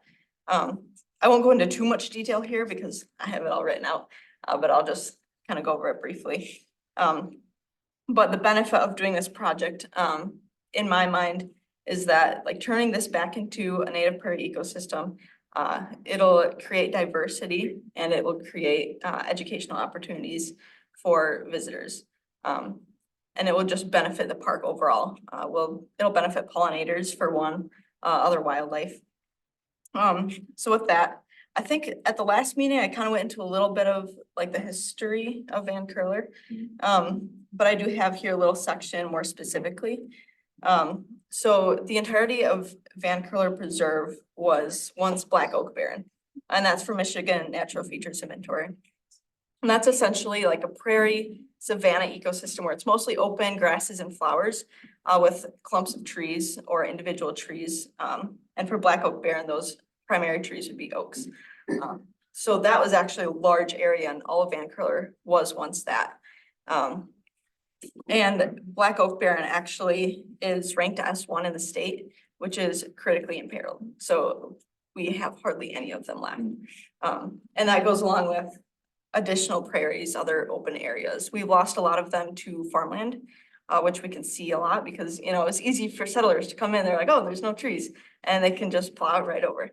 So that's what happened at Van Curler. And then that field is abandoned. So if you flip to page 4, I have a few satellite imagery photos, and that was from Map Washington. So if you look at the first picture, that's 1960. You can see outlined in orange there or in red. That's the 6.5 acre field that I'm talking about. Page 4. Number, do we have 1357? Did it only get printed?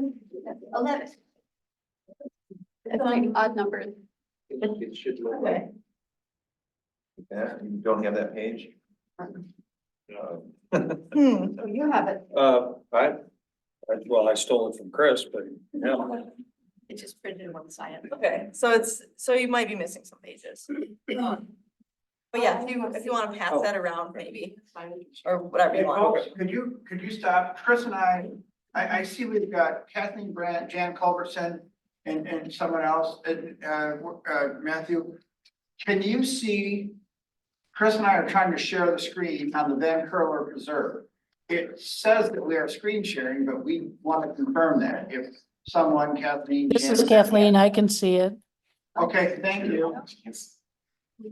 Thank you for letting us know. Sides, but your side next to the page. Oh. Oh, well. Okay.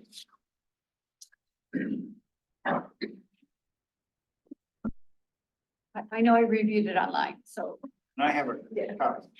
Okay, yeah, so if you want to pass that around as you want. So we might be missing some pages, but that's all right. So yeah, I have a few pictures there. 1960, essentially the entire area was pretty open. It was all cut down. It looks like a lot of farmland. And that's included that whole field. 1979, it looks like a lot of those trees were starting to grow back. In the southern area, it has a lot of those big old pines. We're thinking that could have been a pine plantation. And then 2022, you can see there's a lot of forested area except for that one field. So that's just a little bit of context there.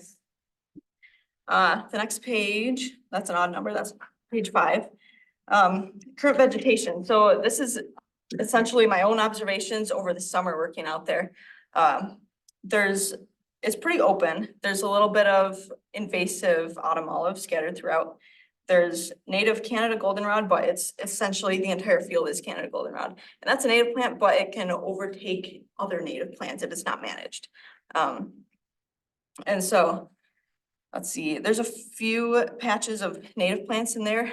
That would be wild bergamot, New England aster, and big blue stem, and native Indian grass. So that's kind of telling me that, okay, this was actually, that's essentially evidence of there historically been a prairie ecosystem there. The fact that those native plants are there even after that farming, that's a good sign.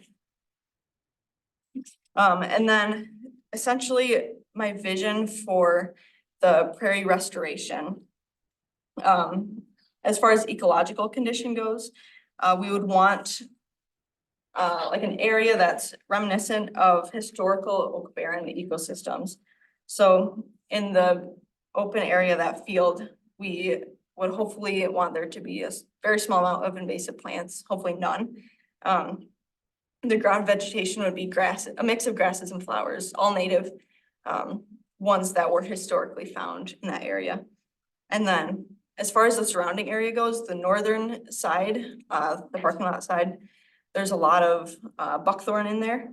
Other shrubs like autumn olive and honeysuckle. And that's a concern because that can start to close in on that open area, especially if we don't do anything about it. Eventually, that entire field will also just become shrubs.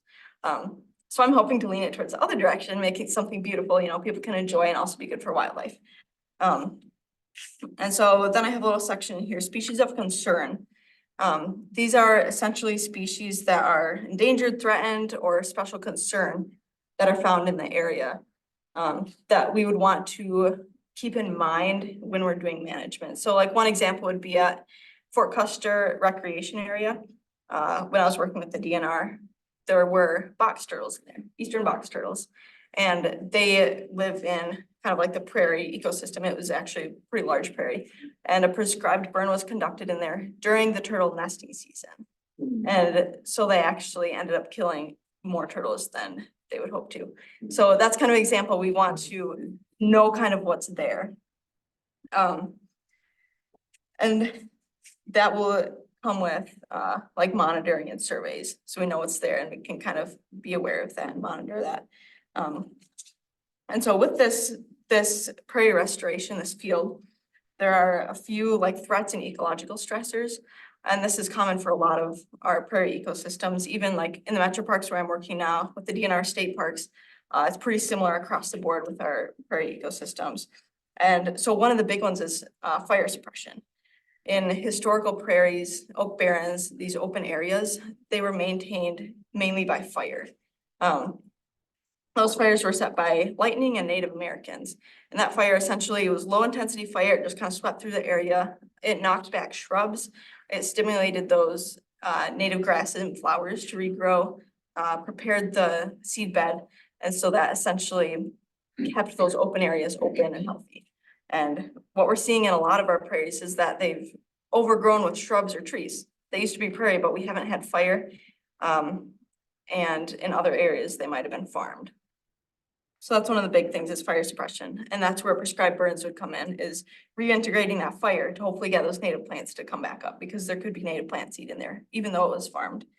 The next thing, invasive and woody species. We have autumn olive in there, buckthorn, honeysuckle. What am I missing? All sorts of invasive woody plants. And that's a huge threat to our open prairies. So those will want to be managed. And the last thing is the small size. If you have like a bigger prairie, then maybe along the edges, shrubs might start to creep in, but you still have that big open area. But with ours, it's pretty small. So say you have shrubs creeping in from all sides, it's going to shrink that pretty quickly. And so as far as management goals go, we would want to restore this 6.5 acres of old agricultural field to a prairie ecosystem. And then once it's established, we'd want to maintain that to maintain ecological health and diversity. And then management strategies. We have prescribed fire, which I already touched on fire a little bit. We'd want to reintegrate fire to kind of clear the seedbed, stimulate those native plants. And with the first fire, we don't exactly know what would result from that. There might be a lot of native plants that come right up, or there might not be, and it might take a little longer, take more seeding. And then the second thing for management strategies would be seed spreading. Choosing a mix of native plant seed that we can spread in the area. And when we're doing plant seeding, we want to time it, for example, after a burn, when there's good soil contact. So we won't want to go out there and spread seed right now, because the plants that are already established might just grow back up. The seeds won't be able to contact the soil. So we want to do it ideally after burn, sometime before rain or snow, to help pack that seed in. And that kind of leads back to the other benefit of doing a prescribed burn. And then we'd want to manage those invasive species. So that could be our woody plants, and that could also be our herbaceous plants. One example is spotted knapweed that can turn a beautiful prairie into a whole field of one kind of plant. So that is one other thing. And then on page 8, I don't think you guys have this page. I kind of outlined a general prairie restoration plan overview. And this can take up to like 6 years to even establish, but that kind of gets figured out as we go. But years 1 to 3, this would be like the first phase essentially. We're starting with a degraded old agricultural field. So we want to focus on reestablishing our native plants. And our 2 main methods for that would be prescribed burning and then seeding on the bare soil. And it's kind of hard to know right now. You would need to keep checking it, after those management activities, and kind of see what's happening with it. But yeah, so prescribed burn, seeding, in the first few years, we would likely want to conduct 1 spring and 1 fall burn. The main seasons for burning is, I think, from now, so March until May, usually for spring, and then October and November for fall. There can be some summer burns, but they're a little more difficult with all the green plants. We want variety in prescribed burns. That way we get more variety in plants. So spring burn will stimulate more grasses, fall burn might stimulate more flowers. So the first few years, we really want to just try to get those native plants back. Years 3 to 5, we want to conduct an evaluation to see how those plants are coming up. If we put down any seed, we want to see, you know, any of the planted seed, is that coming up? How is it reacting to our management? And then after our first couple burns, you would want to maintain a burn rotation of 3 to 5 years. And that'll just help keep those woody plants down, keep stimulating those native plants, regeneration. Any sooner than 3 to 5 years, and you might start to negatively affect like wildlife surrounding in the area. Because they keep having to leave their home and their habitat when you're burning. When you're burning too often for a long period of time. And then year 6 and continuing, that's essentially a long-term management phase. Management activities are less frequent or intensive. We won't need to do quite as much, quite as often. You'd want to maintain a burn rotation of 3 to 5 years, keep doing invasive species management as it comes up. Keep doing monitoring on any species of concern and like the plant diversity in the area. So that's kind of the overview of a general prairie restoration plan. And then as far as monitoring and follow-up goes, we want to document any activities that occur in the field and kind of keep track of when those were being done, who did them. So that way we can keep track of our progress. We know what's happened. And another idea that I had that I included in here is establishing photo monitoring points. So taking pictures before, you know, during a burn, after a burn, what's coming up, how is it changing? And that'll just give a really, really good visual. I've seen some examples where people have done this. They've had a field just of autumn olive. They take a picture and then they take a picture when they're doing work in there, and pretty soon it's just a beautiful prairie. So I think it would be really cool to implement that, and it would help provide a guide for any future projects. We'd want to track the extent and density of invasive species. That way we know what we've done and how it's working. And then one last thing, establish additional monitoring objectives and methods. So we want to start doing monitoring on what's in the area, plants, animals, insects, any species of concern, and continue monitoring those and come up with methods that we want to continue. And so I guess another thing I should mention, as far as this project goes, I know we talked about, Rita, like whether to start trying to do a prescribed burn like this spring, this quickly, but we kind of were discussing, and we would want to, I think, start doing monitoring maybe this summer, spring, summer, fall. And this could include working with other professionals. I could do it including volunteers, the public, and start going in and being like, okay, what plants are here, what wildlife is here, what insects are here. And that'll help us understand, once we start doing prescribed burns, invasive species management, how is that affecting, you know, the entire ecosystem. And so that would kind of be something to think about this summer, is doing that preliminary monitoring. And then I did kind of put together like a cost estimate guide.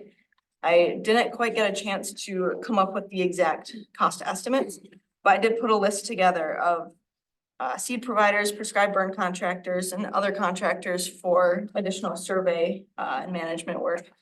And so the cost can be influenced by like the management level to control weeds, species, and number of species selected for the seed mix, the price of the seed, area of the prescribed burn, whether we divide it into 2 sections and do them both separately, and the use of contractors, staff, or volunteers. So I do have a little bit of a list here.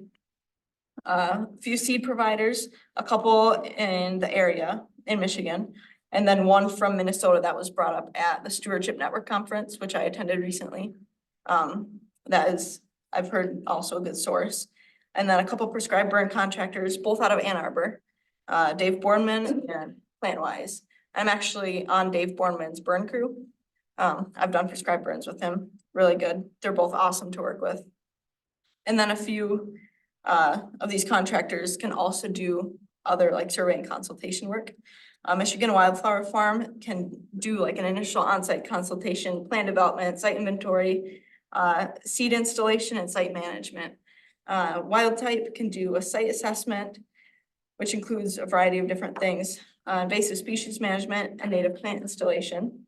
And then we have PlantWise, which does plan animal inventories, management planning, and invasive plant control. So those are a few other options we can look into.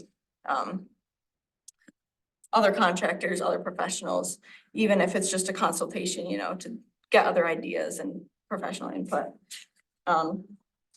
So that brings me to next steps for 2024. And I could be missing something on here, so feel free to add anything in. But the first thing would be a final decision on whether we want to proceed with the Van Curler Prairie Restoration Project. You know, because it will be a long-term thing. I think if we're going to do it, we want to commit to it. That way our efforts aren't being wasted by giving up and then having it revert right back to what it was, you know. So I think we'd want to make that decision. And then if we're to go forward with it, I think we should determine my official role and the role of Scio Township in the project. As of now, I've been doing a lot of planning. I would like to be involved in like field work actually at the site, doing that management. And so I think we should kind of determine who's doing what. And then create either a task force or a point person from Scio Township that I can communicate with, meet with. Yep. As far as logistics go, I think I'm pretty confident in doing like a lot of the planning and spending a lot of time on that, like I did with this here. But yeah, so I think that's something that we should do. Next step from here, maybe set up a separate meeting, other than our PPP meeting, to just discuss in greater depth all the details and come up with a more specific plan. And then once we've done all that, then we could start doing the pre-management research, which would be in the field monitoring, maybe working with other professionals, starting getting out there. And then, oh, I could do that. Definitely like be out in the field doing that monitoring actually out there. We could also have contractors, we could have volunteers, we could have a mix. So we'll need to figure that out. So we could begin conducting those site surveys this spring, summer, fall. And then kind of come up with a detailed prairie restoration plan. So this is kind of a preliminary thing here. And as we go, we can change that. You know, if we're noticing, okay, this isn't working, or, you know, things that we might need to tweak or change, we can do that as we go. But that would be our next step after the monitoring, is to kind of revise the plan and come up with more detailed plan. And then, let's see, depending on how far we get, we could maybe start on a prescribed burn this fall. If not, then next spring, I think would be good timing. Potentially seed as well. So, yeah, that's what I have. So do you see this then as like a 6-year project, more or less? Yeah, so that's the thing I'm not entirely sure about. I haven't actually seen like a pre-restoration project start to finish, so I can't tell you exactly how long this will take. I think within the first year or two, we'll have a much clearer idea on how long it will actually take. You know, maybe it'll only take a couple years for it to be established and put up educational signage and then just continue doing management. It might be quicker than we think. But a lot of things that I've read have said it can take up to 6 years. So you might have like an initial first year budget, and then maybe depending on how that goes, project 2, 3, 4, 5, 6, Yep. something like that. Mhm. So is this a $10,000 project, a $50,000 project, $100,000? Any sense, even knowing that it's just a guess? Right, yeah. So when I talked to Anna, based on a few things that I've read, I did see one estimate that was roughly $2,500 per acre for prairie I was just gonna restoration. ask, how much is it per acre to burn? How much, if you go out to Portland and talk to Esther and buy some seeds from her at Michigan Wildflower, how much is an acre worth of seeds kind of thing, you Yeah. know, so. Yep, yeah, and so that's the part, I'm bummed I didn't get to actually like figure all of that out before this meeting. I did start kind of reaching out to a few of these people, but yes, I think that is a very good idea, and we should do that maybe as soon as we can, just figure out those exact estimates for, you know, how much seed might we need for the entire area? What would a prescribed burn cost? Things like that, yeah. All this work that you've done, are the township paying you for this, or are you doing it on a volunteer basis? This is on a volunteer basis, yeah. So when should the board hear about this? Because this is really, in my view, super cool. And another thing that we need to think about is, would this at some point be some, that we would pay her at some point? Yes. You know, definitely. and those are the kinds of things that Sure. I'm not positioned to make that. Right. Another thing, and we talked about, like, with the burns, I'm just gonna say this before I forget. With the burns, like, do we wanna burn 6 acres, or do we wanna burn parts of it, like do part of it, and then, I don't know if we would do it the next season or something, do the other half. So you're not burning the whole thing, because these little animals have to get somewhere to be safe too. So if you burn the whole thing, and I'm not the expert on these burns, but, you know, we had talked about possibly doing just partial burns. Yeah, so, yeah, in my experience, a lot of times, it has been, for prescribed burns split up into multiple units. And that's usually for those larger areas. But for ours, I think that decision could maybe come from, like, if we were to do monitoring this summer, we know what's out there and we know how, fire might affect them. And I think there is a small adjacent field, but yeah, definitely we should consider, dividing it into 2 sections. That pre-monitoring or establishing a baseline makes all the sense in the world, really. And to then move forward and kind of have an idea of what to expect and half to burn or a quarter to burn so that you know populations of creatures can move, you know, that makes a lot of sense, yeah. Maria, how long, do you think you'll need to, put some numbers together? Potential budget. How quickly do you want me to do it? Cause I think I really could do it, fairly quickly. Let's get your report back at our next In meeting, a month? like an update. Mhm. Yeah, and if I'm able to get it sooner, I could also send that out to you as well. So is this something we need to, we're doing, the board's doing the budget coming up. Is this something we need to budget for, or this, I assume this is a PPP millage expenditure? So is it something that's in the budget already? Did Anna get it in there, or? Yeah, so I do remember Anna saying that she did put a placeholder in the budget. Okay. I don't know the specifics of that.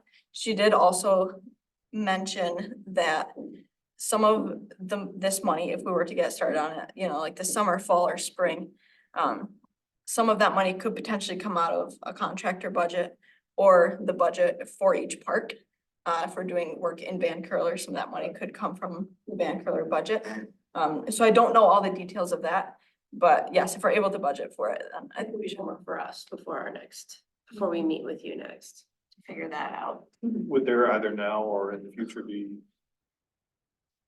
need or want for a subcommittee regarding this problem? I think you kind of mentioned that there would be a subcommittee. Yeah, I'm thinking either a subcommittee or at least one other person that I can communicate with directly.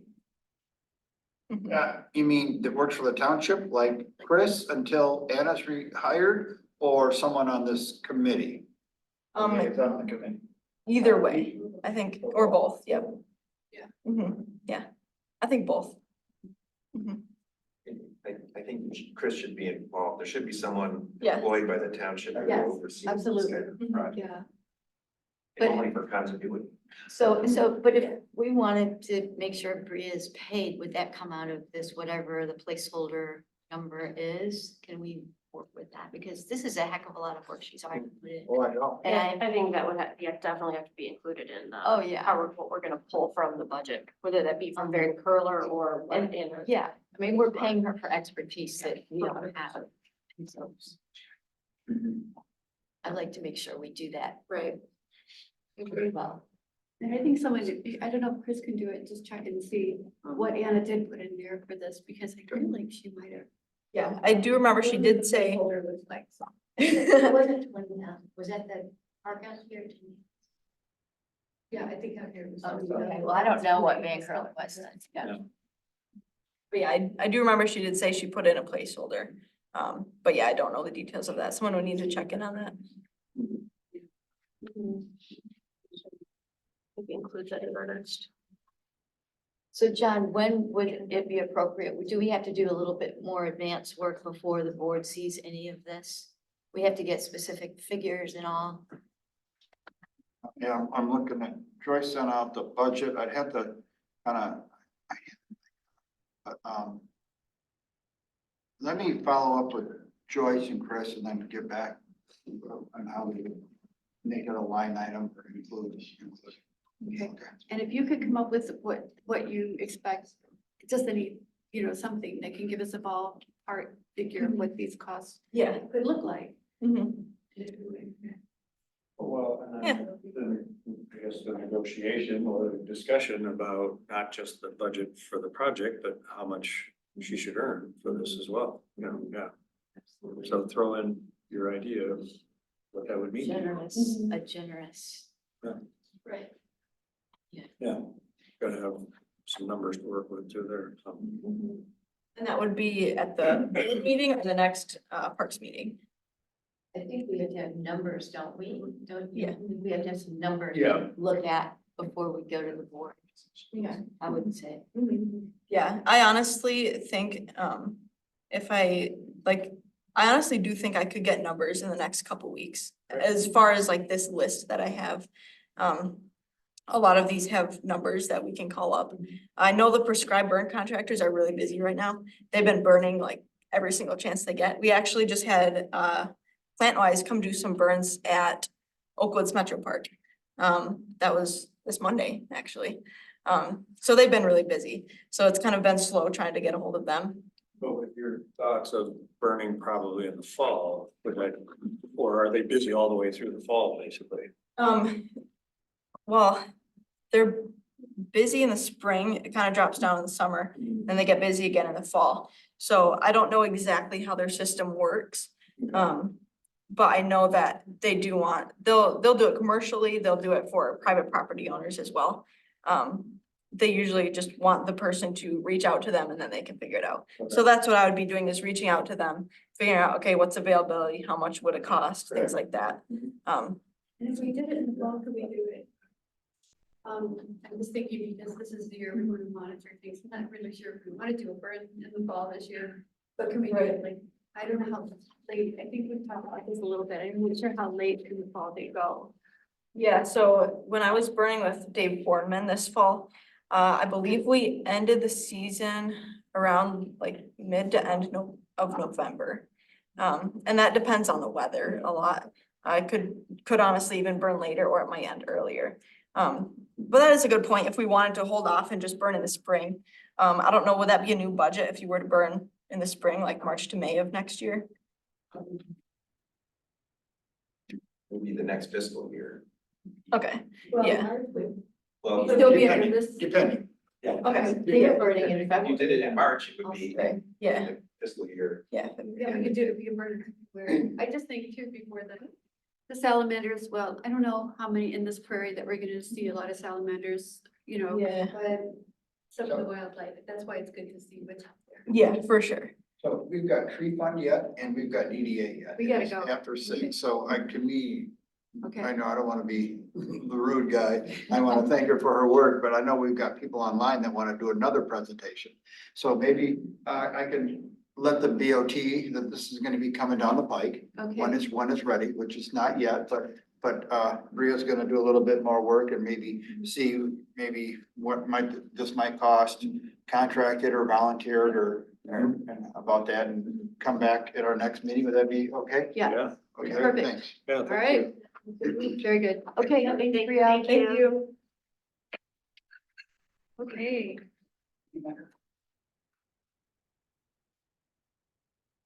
Okay, so I guess our next item is the tree fund working group. We don't think we have anyone here from the tree fund. We have Jan Culbertson Oh, there's online. Jan. Yeah, hi, and Thank you. Jackie's here too. Jackie, Okay, wanna perfect. unmute? Okay. And you are gonna do a presentation, right? About what you've been up to. Sure. All right, so Jackie, Anna, and I have been meeting, and I have to give Jackie credit for doing an ocean of research, et cetera. And in your, I think there in your packet, there's sort of the policy statement and then the rationale and implementation. So there are kind of two sets of documents. And I'll just start. Should I just share and? That would be a good idea. I don't think we have it. in front of us. Oh, you don't? Uh-oh. Well, Okay. no, there is a packet, but it's been Yes, I have not it, but- functioning electronically Oh. anyway. It keeps disappearing on me, so. But I did Okay. have a look at it ahead of time. I did look at it. Okay, I need to be enabled to screen share.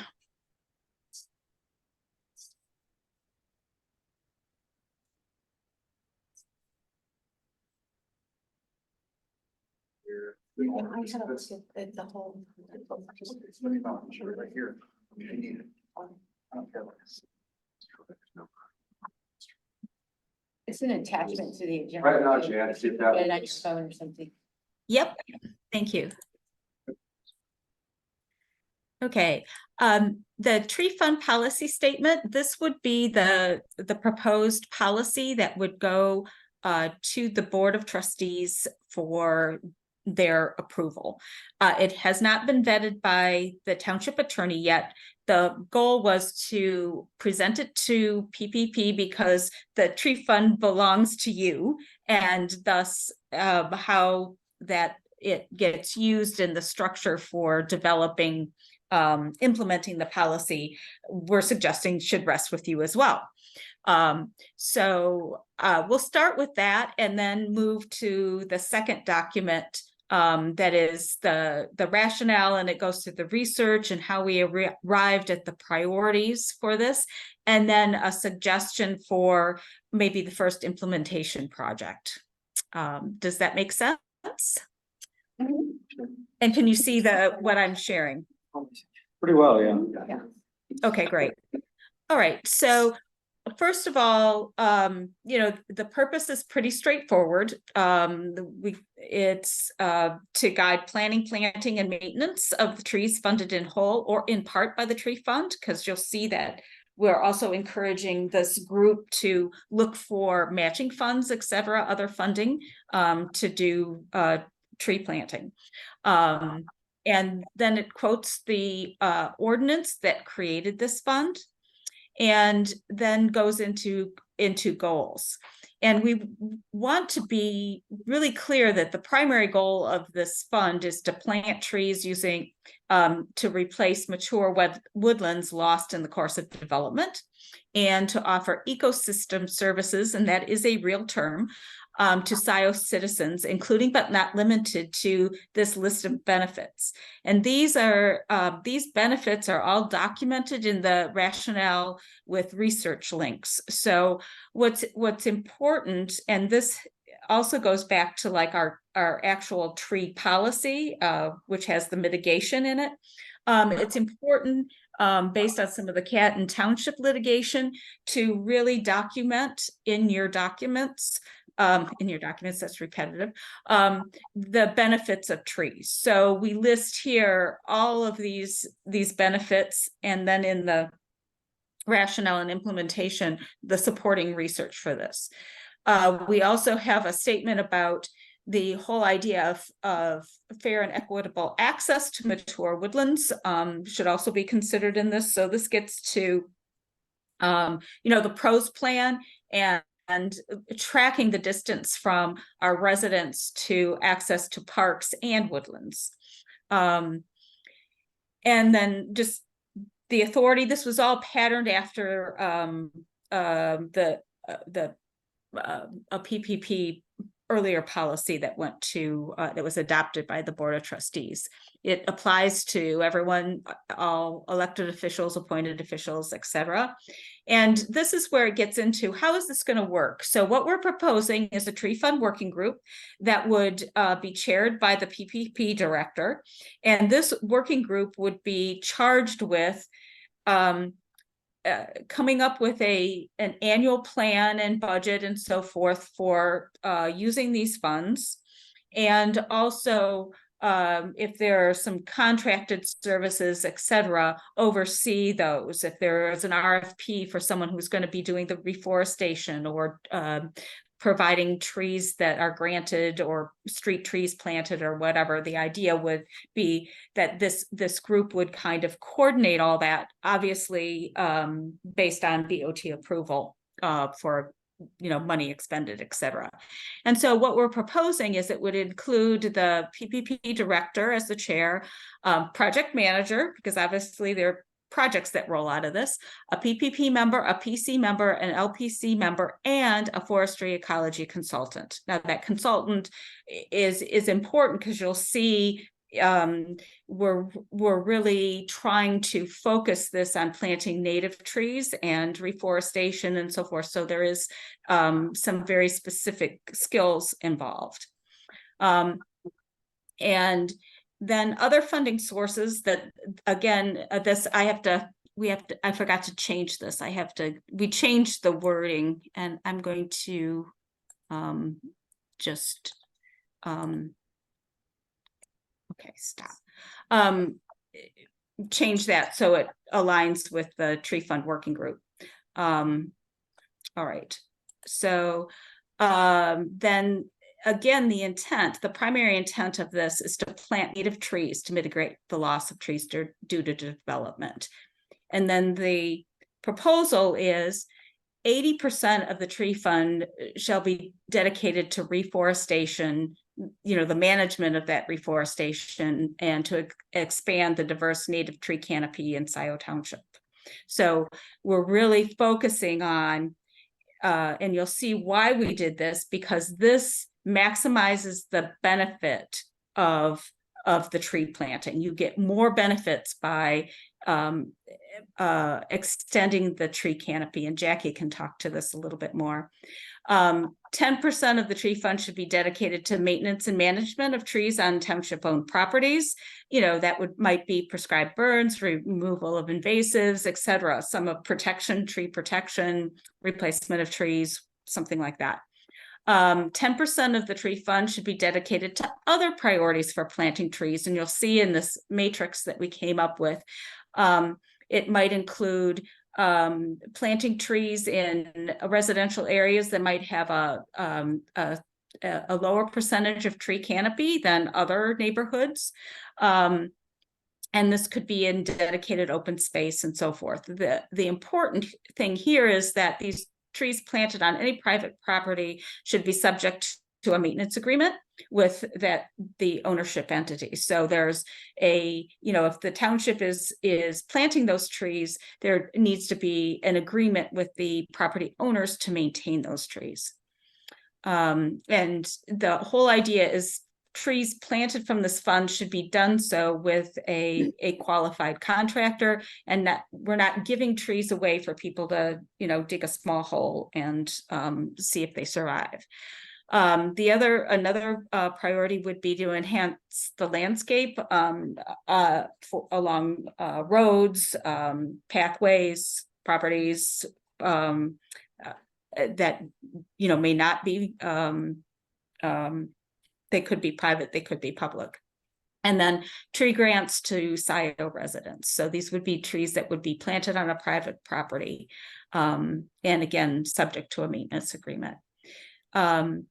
The idea is that this group would come up with an annual plan, and that tree fund plan would be subject to approval. The annual plan would be subject to approval by the Board of Trustees. And then sort of a kind of an executive management team that would be basically the Path and Parkways director, the project manager, and the township manager. So they would be, signing contracts, overseeing the construction, implementation, et cetera. So that's sort of where we are with the policy that still needs, obviously, attorney review, but we wanted to get some feedback from you, since you would be sort of the body that would probably see more of this than anyone else. And then I'm gonna stop sharing this. And Jackie, do you want to talk a little bit about the, I'll share the implementation section.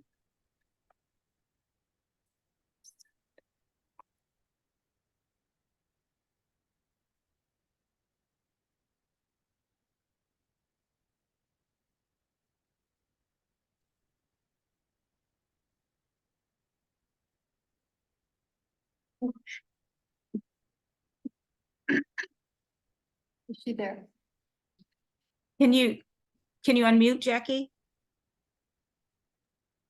Yes, so, Jan, thank you for putting this up. I think it would have, I wish you all had had a chance to see this in more detail, but so what we really tried to do was look in a careful way at what tree canopy Scio has and where trees would be most beneficial. And Jan worked with Norm Roller hard on looking at the existing tree canopy, using some analysis he did as well as some cog data to really look at where we have trees and where we have people and where trees can be close to people. So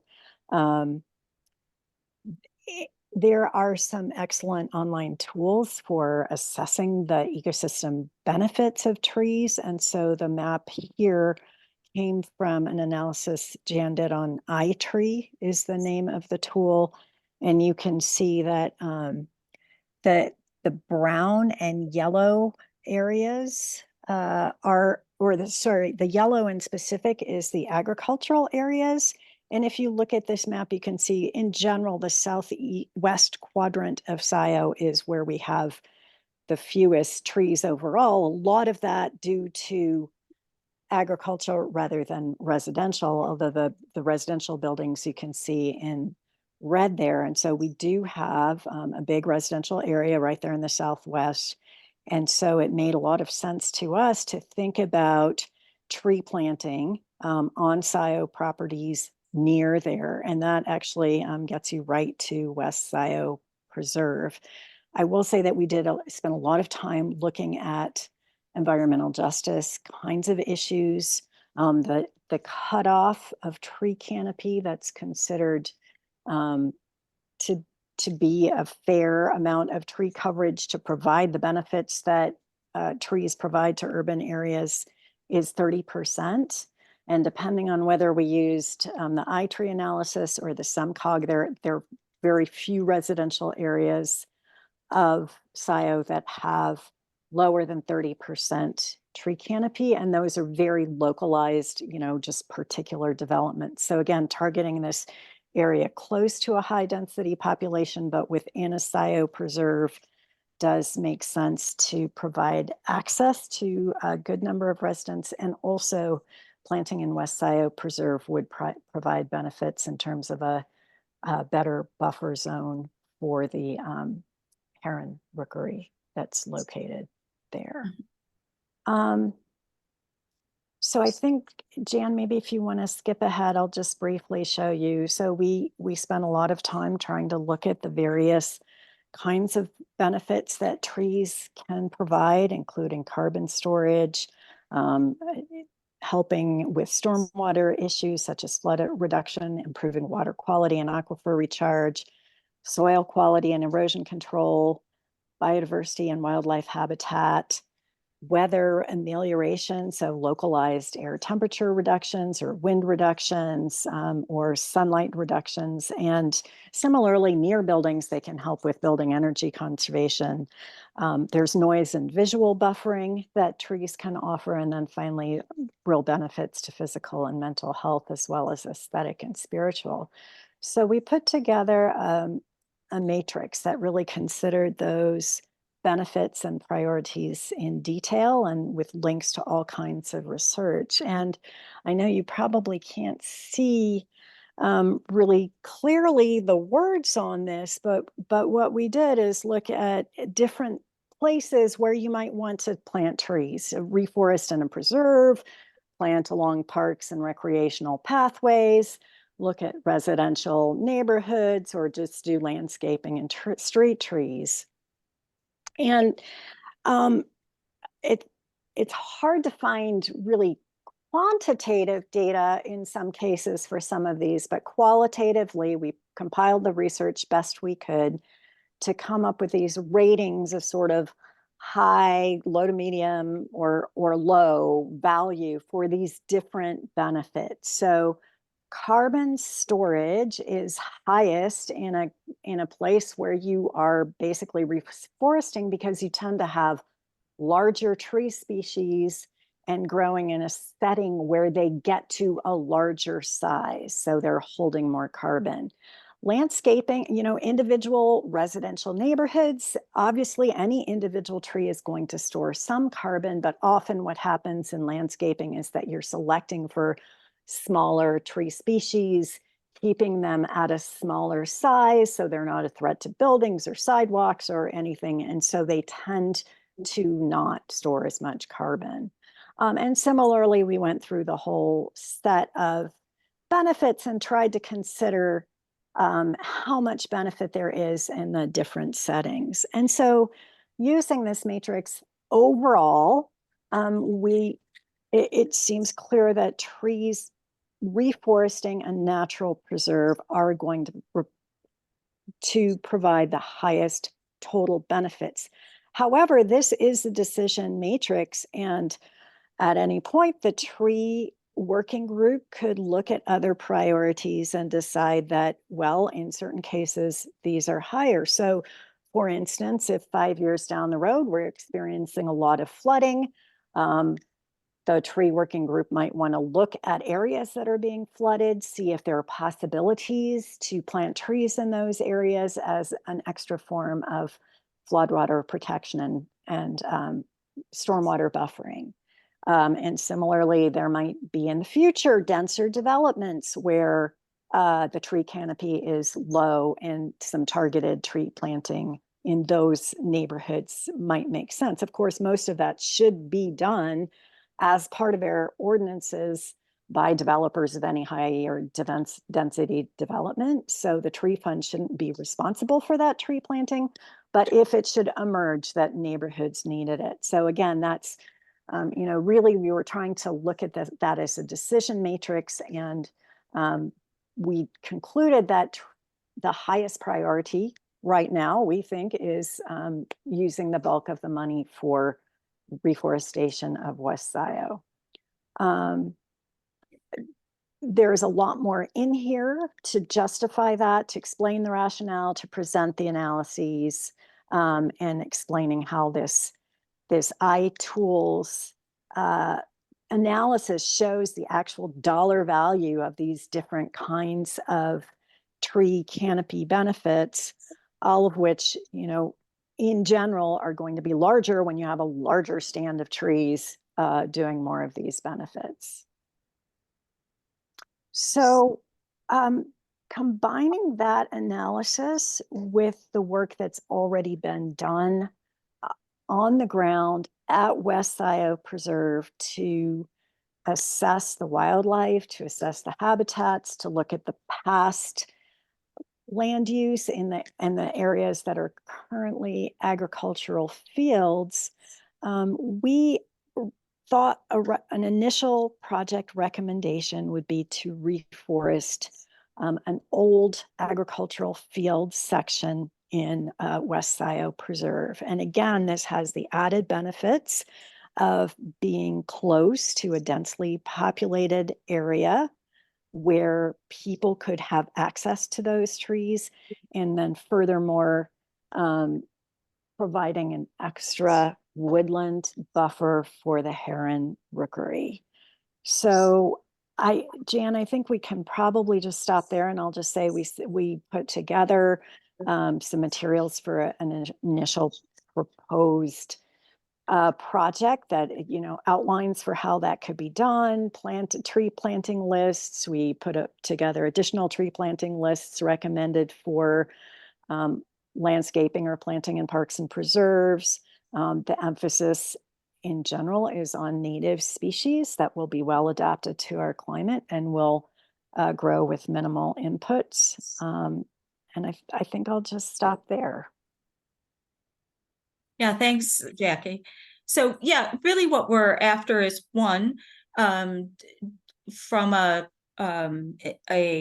organizational standpoint, does this make sense to have that particular committee that would, or advisory group to the director that would work on this plan and the implementation of it?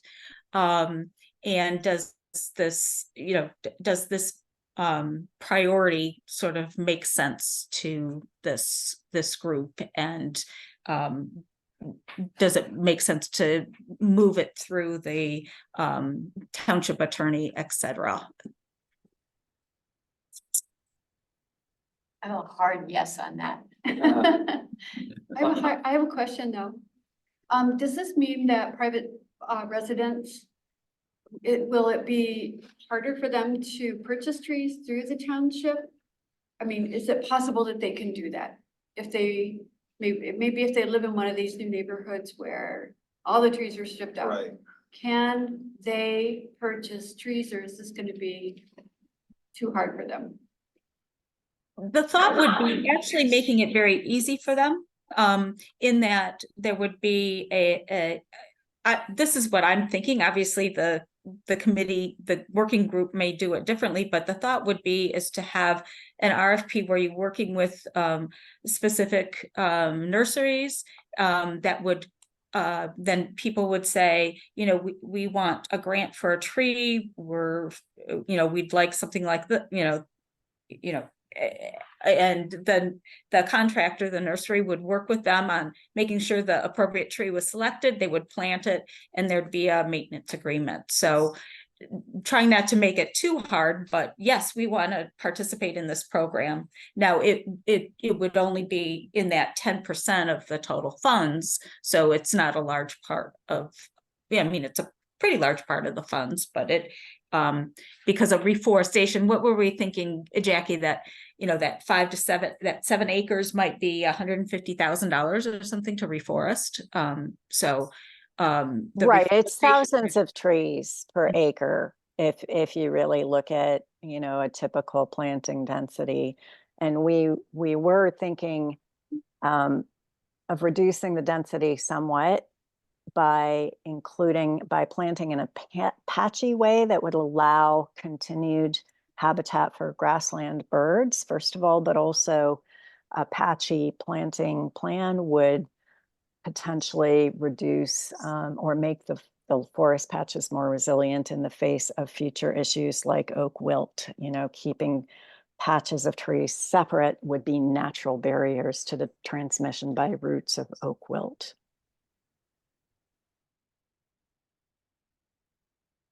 Where does the fund get most of its money? Is it public benefit from building? Is it also money that comes from the township? There's a certain amount, or is it all just public benefit from?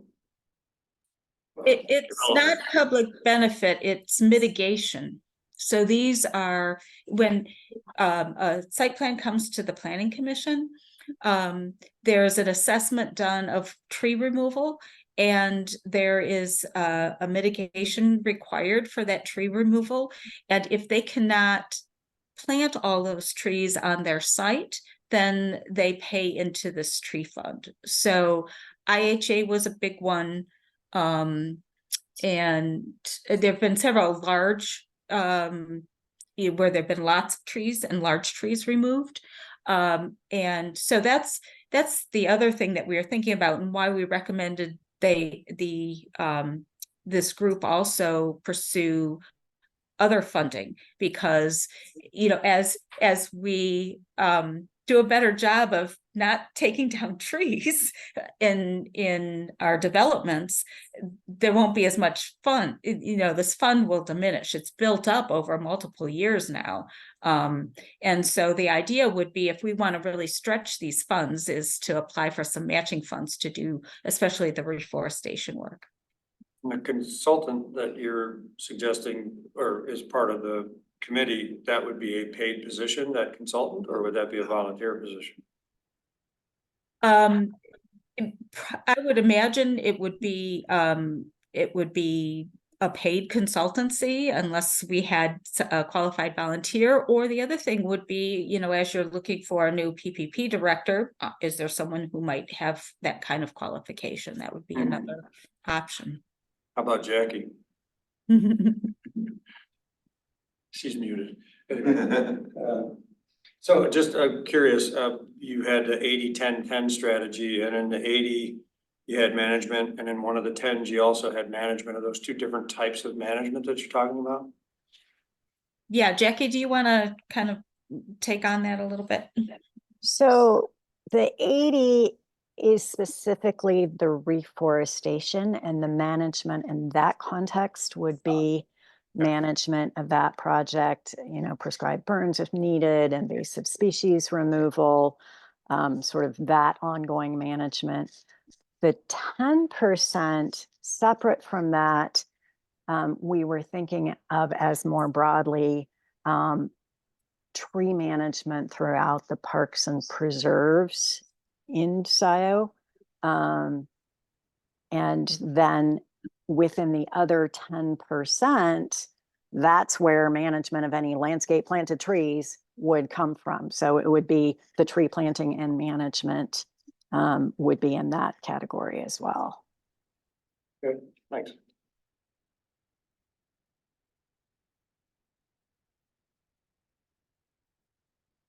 I have a question. You're talking about 7 acres of unforested land in West Scio Preserve. Where, I didn't see it. Maybe it's in the packet, I'm sorry. Is there a map that shows where this 7 acres is located? I can point, let's see.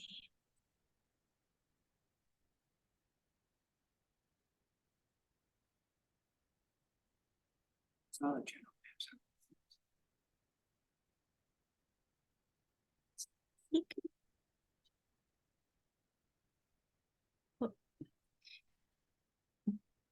Jackie, am I right that it's this piece right here?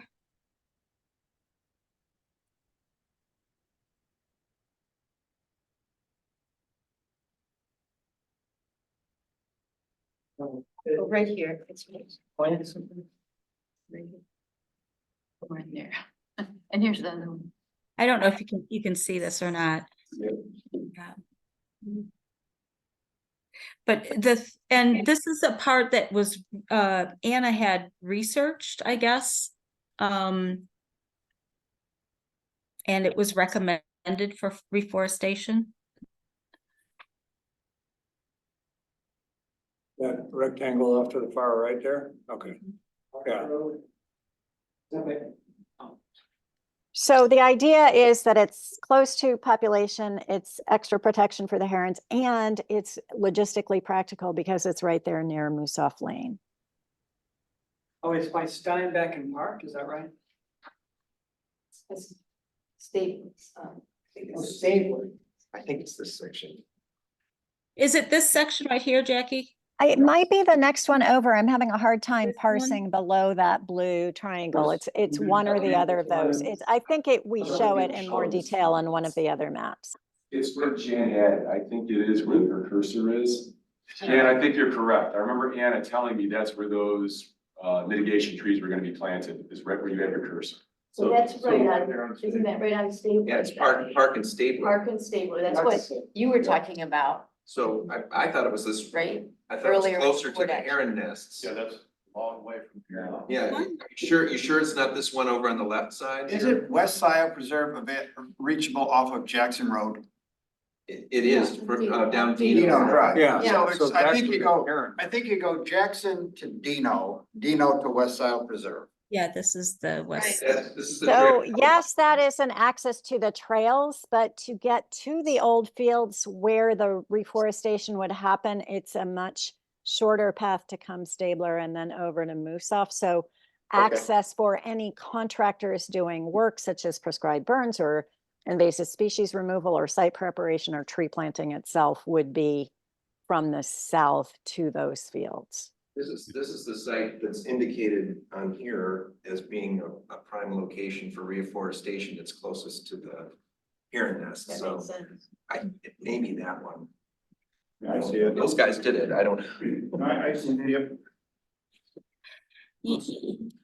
Yeah, I'm trying to go back to the, where we had the mapping. Sorry if anyone's getting dizzy. I don't know where that. It's got that vernal pool in there. Mm-hmm. Yeah, Yep. I've got a map of it, but it looks different from what they have there. Okay. Park turns into Moose Off and then it kind of deads it into the park. Yeah. Yep, I know, Jerry. I've been there. For a little work bee, what do you call it? Scio outside did a thing there. Yeah. So it looks Yeah, like- and we should probably, Jackie, we can adjust this so we actually highlight which one that is. This is. Right, I thought we had done that in one map, but maybe it didn't make it into here. So certainly that would be helpful for us to add, yeah. So it seems like then the tree fund, for as long as it's been around, has been an ignored pot of money to do something with. And this seems like a fantastic way to take action and use that money properly. Yeah. Yes. How much is in the fund?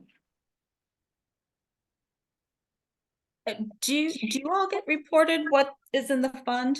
I've heard from some that it's 350. I've heard also 500, but it's in somewhere in I there. think we've talked about it before, and I Yeah, think we we've have. guessed at numbers, but we just don't Shared it know. with us in the past, so it's probably in our minutes. At least 350 is what I have in my brain, but it could be closer. And there's commitments for more, Mhm. but Can I interject what the number is, please? Sure. It's about 240,000 and there's a contribution of 170,000 from the new dealership. Lithia, Mhm. Thank you. but we don't have that money yet and they're pushing back a little bit on when they wanna populate the fund. It'll take a while to spend what's there. Yeah. Yeah, and so one thing, there would be a little more accounting because as funds came in, there would be, you'd have to track the 80%, the 10%, and the 10%, just so you know from a budgeting standpoint what funds were available for which pots, if you will.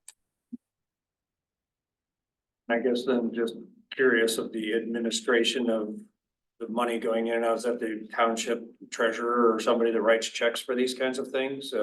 Is there another person that needs to kind of be hired to watch over it in a sense from the township or no?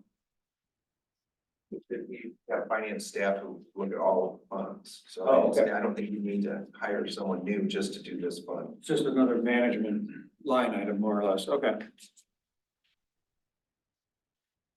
Do you have an idea of what size tree you would propose planting? Small, it's in there, 1 to 1.5, baby, small. Oh, real small, okay. That's what it said. Now, I don't know about if people, the grant thing for homeowners, condos and individual residents, that might be a different thing, but for reforestation, they were saying pretty small for bang for the buck and Oh, yeah. get more of them. Is that right, Jan? Yeah, the reforestation would be much smaller trees. And there'd be probably, fencing around it to protect it from deer and that type of thing. And it probably, where you're going into the grant funding, it would probably be a larger tree that you would be putting in more of an open space. Mhm. So Jan, next steps are what? If you're in agreement with the basic premises, we would send this to the township attorney to review, and then it would probably go to the board of trustees. If we think, I don't know if LPC wants to weigh in on it at all, or it sort of, who else do you want to have some input? I think you would have a lot of support on LPC for this.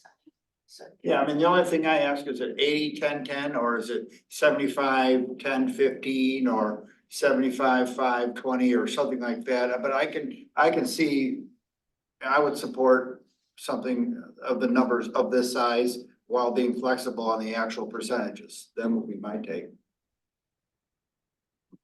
So are you saying you'd prefer to have like a range in the No, in the policy? I'm saying I could live with 80% or 75%. It's like, how do we get trees out there into the community, and where should they go? So I appreciate that forestation should be the bulk, but where else should they go? When they clear cut land and put in subdivisions and they put in trees, but they put in damn few trees, it'd be nice to get more trees out there, and provided that the homeowners association or condos or subs or whomever does it, the maintenance agreement to keep the things watered. Cause so that's something that we'd want Mariah to work on, is that maintenance agreement, the commitment that in addition to sweat equity, we want you to water the things and make sure that they get replaced. If we buy you a tree, and if it dies, it's the next one's on you, kind of thing. So I think the next steps get, like she mentioned, going to the township attorney is a huge component, that's a huge part of it. So do we need a motion for support? Where's the motion in the agenda? One we just make that. I don't have a motion in my agenda. It's probably, I don't see it in mine. yeah, well, we don't have your imaginary If agenda. you don't have the meeting packet, then you don't have all the materials, but here's the.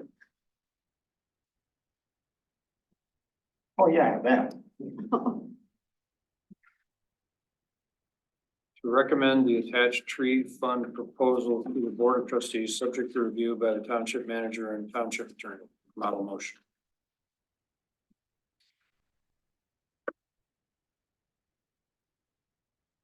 okay, did you make that? Are you making? No, sorry, I'm You're just reading forgive it? me. I'm just reading it I'm just reading it out loud because I didn't think everybody saw this. You read it again? Yeah, sure. Okay, model motion to recommend the attached tree fund proposal to the Board of Trustees, subject to review by the township manager and township attorney. Okay. Okay, great. All in favor? Aye. Aye. Opposed? Opposed?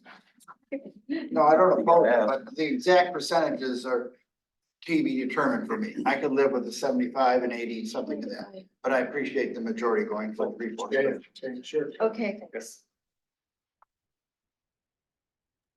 So it is, it does have to be approved by the board, so that. I'm aware. Thank you very much. Okay. Thank All right, very good. Thank you. Yeah, thank you both very much. And Anna too. Oh, Yes. Yeah. So thank you. Can't forget Anna. Thank you. okay. And so we can go on to the next item is the Downtown Development Authority Township Hall Park discussion. So proposal, whatever. I'm here as a representative of the DDA. I serve as a supervisor. I serve as the CEO, I believe, for the Downtown Development Authority Board.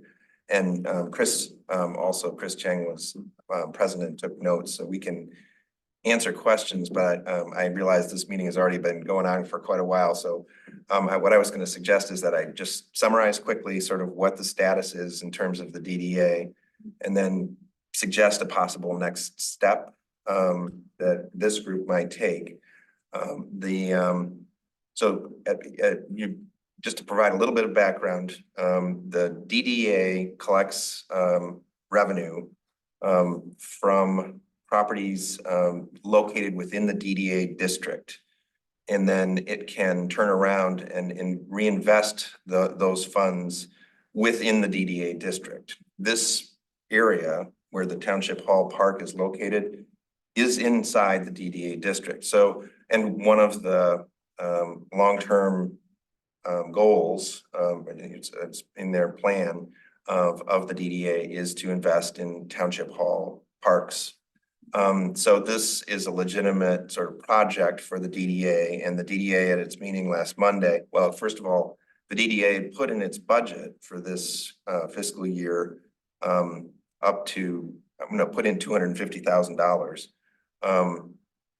to allow for spending on park improvements. And this is sort of the primary target for those investments. The one other place that is a park within the DDA district is sort of the trailhead of the West Scio Preserves, but there's not really that much to do there. And I think the DDA made clear in its discussion at its meeting on Monday that its interest is in this particular park. So the bottom line is that there's a potential for up to $250,000 of investment by the DDA during this fiscal year, this coming fiscal year, in improvements, in improvements to Township Hall Park. And the items that were discussed, so basically the DDA had pages from the current pros plan, and also they had the site plan, the sort of concept plan that was developed a few years ago, predating this particular group for a grant proposal that was not funded, but that included a lot of different amenities as potential items at Township Hall Park. So the DDA looked at all of that material, talked about it for a little while, and I think, Chris, correct me if I'm wrong, but what emerged from that is the DDA has a very strong interest in making these improvements, but they'd like it to be the kind of active use park that has been discussed for this location for years. The I mean, DDA. like playground, swing set, basketball court, tennis court, baseball. Well, What does that mean? Well, I think the way I would interpret it is playing fields, so, or playing field. Right now, as you probably know, the primary use or primary users of that Township Hall Park are sort of two categories. There's the Scio Flyers who use and help to maintain the cleared field in the middle. If you haven't been back there, you can take a quick look after there's enough light. And there's a perimeter path, which gets a lot of use by people walking, mostly people walking dogs, but people coming and just walking on the perimeter path as well. And those are really the only amenities that exist right now. And I know this committee was talking earlier about making an improvement with a project that the Eagle Scout is proposed to put in a natural play space or play area. And so the idea would be that choosing other amenities, things that either have been on the list or that this group might formulate together in consultation with the DDA board as improvements that would sort of further the development of this as an active use park. The idea that there could be playing on the field in addition to the use, its past use as, or current use as a landing takeoff field for the Scio Flyers. That would be something that the DDA would like to see happen.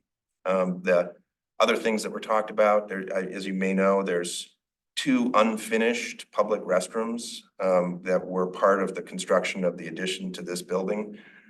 So they don't have the fixtures in them yet. They have the plumbing fixtures, but they don't have the sinks and other things that you would need in order to have a usable restroom. But there's 2 of them, and with some funding, those could be finished, and then that would be an amenity for the public park behind the building. Shelters is another option, and that could be done. You could have a shelter together with the play space, which would, I think, everyone would agree, make it more usable. And you might have more than one shelter. You could have one at one end of the park and one at the other end of the park. That's pretty much as far as we got in terms of our discussion, but I think there's clearly an interest on the DDA board in being part of a discussion of sort of what happens or what might happen next. And so I think the next step would be something coming back from this committee to the DDA with some kind of a proposal for next steps. And I guess what I would encourage is if there are things that are sort of low hanging fruit that could be done, elements of this that could be done in the next fiscal year, that those might be put forward as here's things that we think we can all agree on that might need to happen right away. And then there might be things that are longer term that require engineering and planning. I know that there's something, I think, in the budget that Anna put in for improvement of the perimeter path, but I don't know how formulated that is, whether there's an actual proposal or whether it's like the placeholder for some of the other things that have been talked about, but not really, pushed forward to the point of being proposed as a project. Where did the inertia of the 250K come from? The inertia? Well, like, did somebody on our committee say to the DDA, hey, will you give us some money? Who came up with the 250 and how did that even? Sure. Yeah. So the DDA in its budget process, there's been some discussion by different members of the DDA saying, we're a little impatient. We'd like to see some actual projects moving forward. And there's I don't need to draw you into the whole backstory for that, but in any case, there was some discussion on the DDA board. Let's, what are some things that are on our list of, project, sort of possibilities, goals that we have set for ourselves? What are some things that we could do? What are some things that we could move forward? One category or a couple of categories of expenditure are road improvements. So there's the DDA approved an agreement with the road commission to repave Dino Drive, which will have a positive impact on the trailhead, access to the trailhead for the West Scio preserves, and Medi Drive, which doesn't really relate to the parks preserves at all, but that's one area where we're making an investment. There's some investment in re-landscaping the boulevard.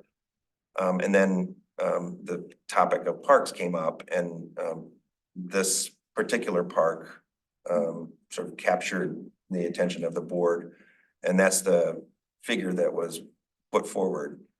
I think the calculation was it's enough that it might allow for some elements of the park to go forward in the near term.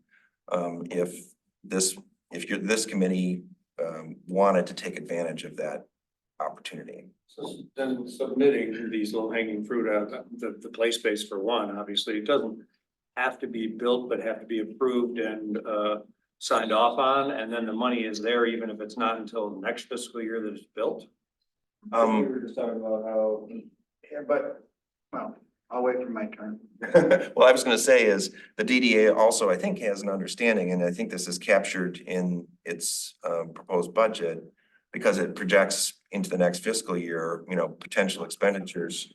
I think the same amount or thereabouts is projected for the following fiscal year. So you might think about it as a multi-year plan. What are some things that could be done during this coming fiscal year, whether they're actual construction of shelter or improvements to the bathrooms, or engineering to allow for something that would happen in the next construction season in 2025. For a shelter, you're talking about something like a picnic Yeah. shelter. Yeah, with, picnic tables. That would be. Well, yeah, and I think most people would agree that if you have a play area, having a structure with tables next to it makes it that much more attractive and usable. So There are two parcels, correct? They're both rectangular. The property that we're on is the southernmost of the parcel, and this is township property. And then to our north, where the fire department is and where the big fields are, that's the parcel that you're talking about? Or it doesn't have to be limited to a particular parcel. Anything that's township owned and, could be part of the but the project. bathrooms would be is part of this building where the park, so parking, township hall, as well as the utility department and the parking is on the southernmost parcel. And it's behind that parcel looking that way where the Eagle Scout generally wants to put his project. It's it's close, but I think. And a little bit, and a little bit to the north. Yeah, and a like little at bit to 1 the north. o'clock from where we're sitting, yeah. Right, and then, and then to the north, there's the wetted air, the wet area, or the faces, the abuts Z, for lack of a better word, it has the boardwalk. So we're talking about that large tract of land that's kind of west of the wetland area and the fire department. And that is currently. Northwest from where we're sitting. That's right, that's exactly right. Do you know how much land that is? Is Oh it? gosh, not off the top of my head, but it's a large enough parcel, clear with the cleared field in the middle. Right. Where you can easily have a playing field. But obviously, part of the project, part of this moving forward would be working together with the group that has been using that for the past however many years. I thought it was about 20, but we had a comment from a resident who said it was more like 40.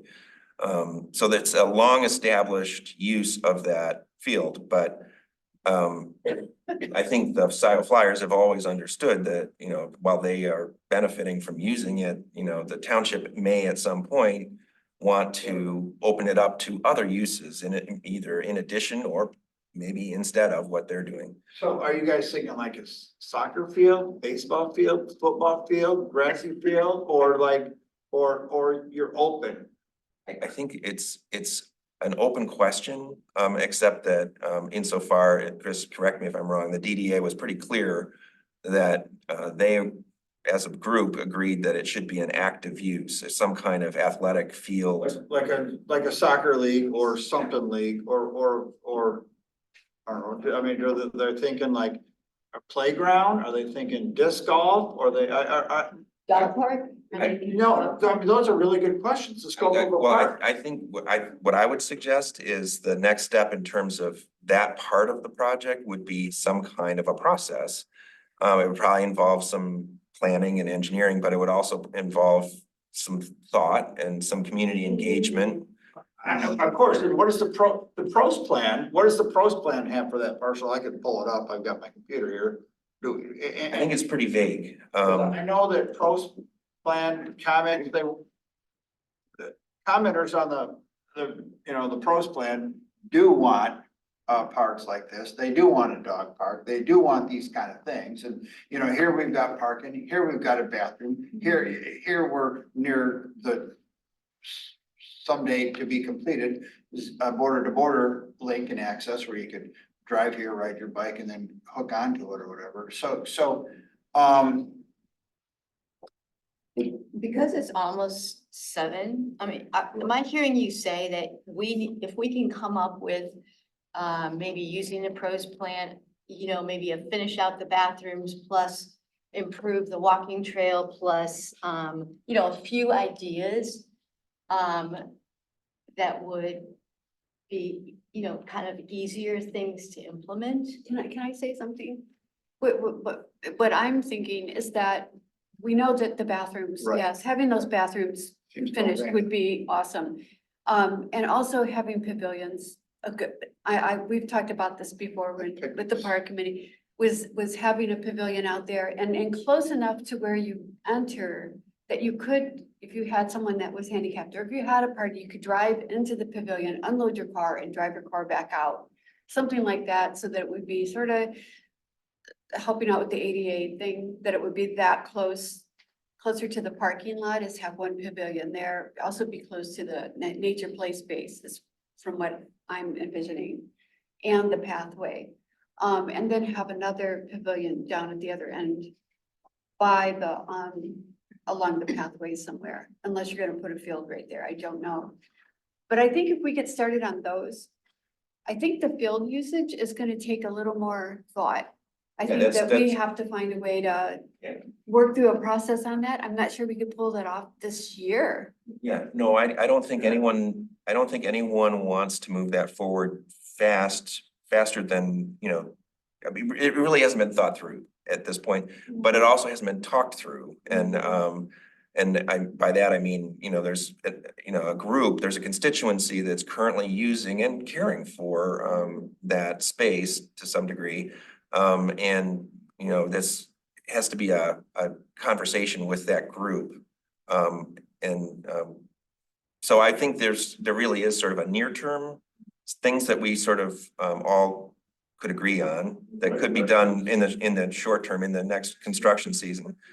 And then there's this longer term sort of vision, because even looking back at those two different concepts, the current pros plan and the prior pros plan, for lack of a better term, there's a difference between those that isn't really reconciled. I mean, if you just did what's in the current pros plan, it's pretty minimal.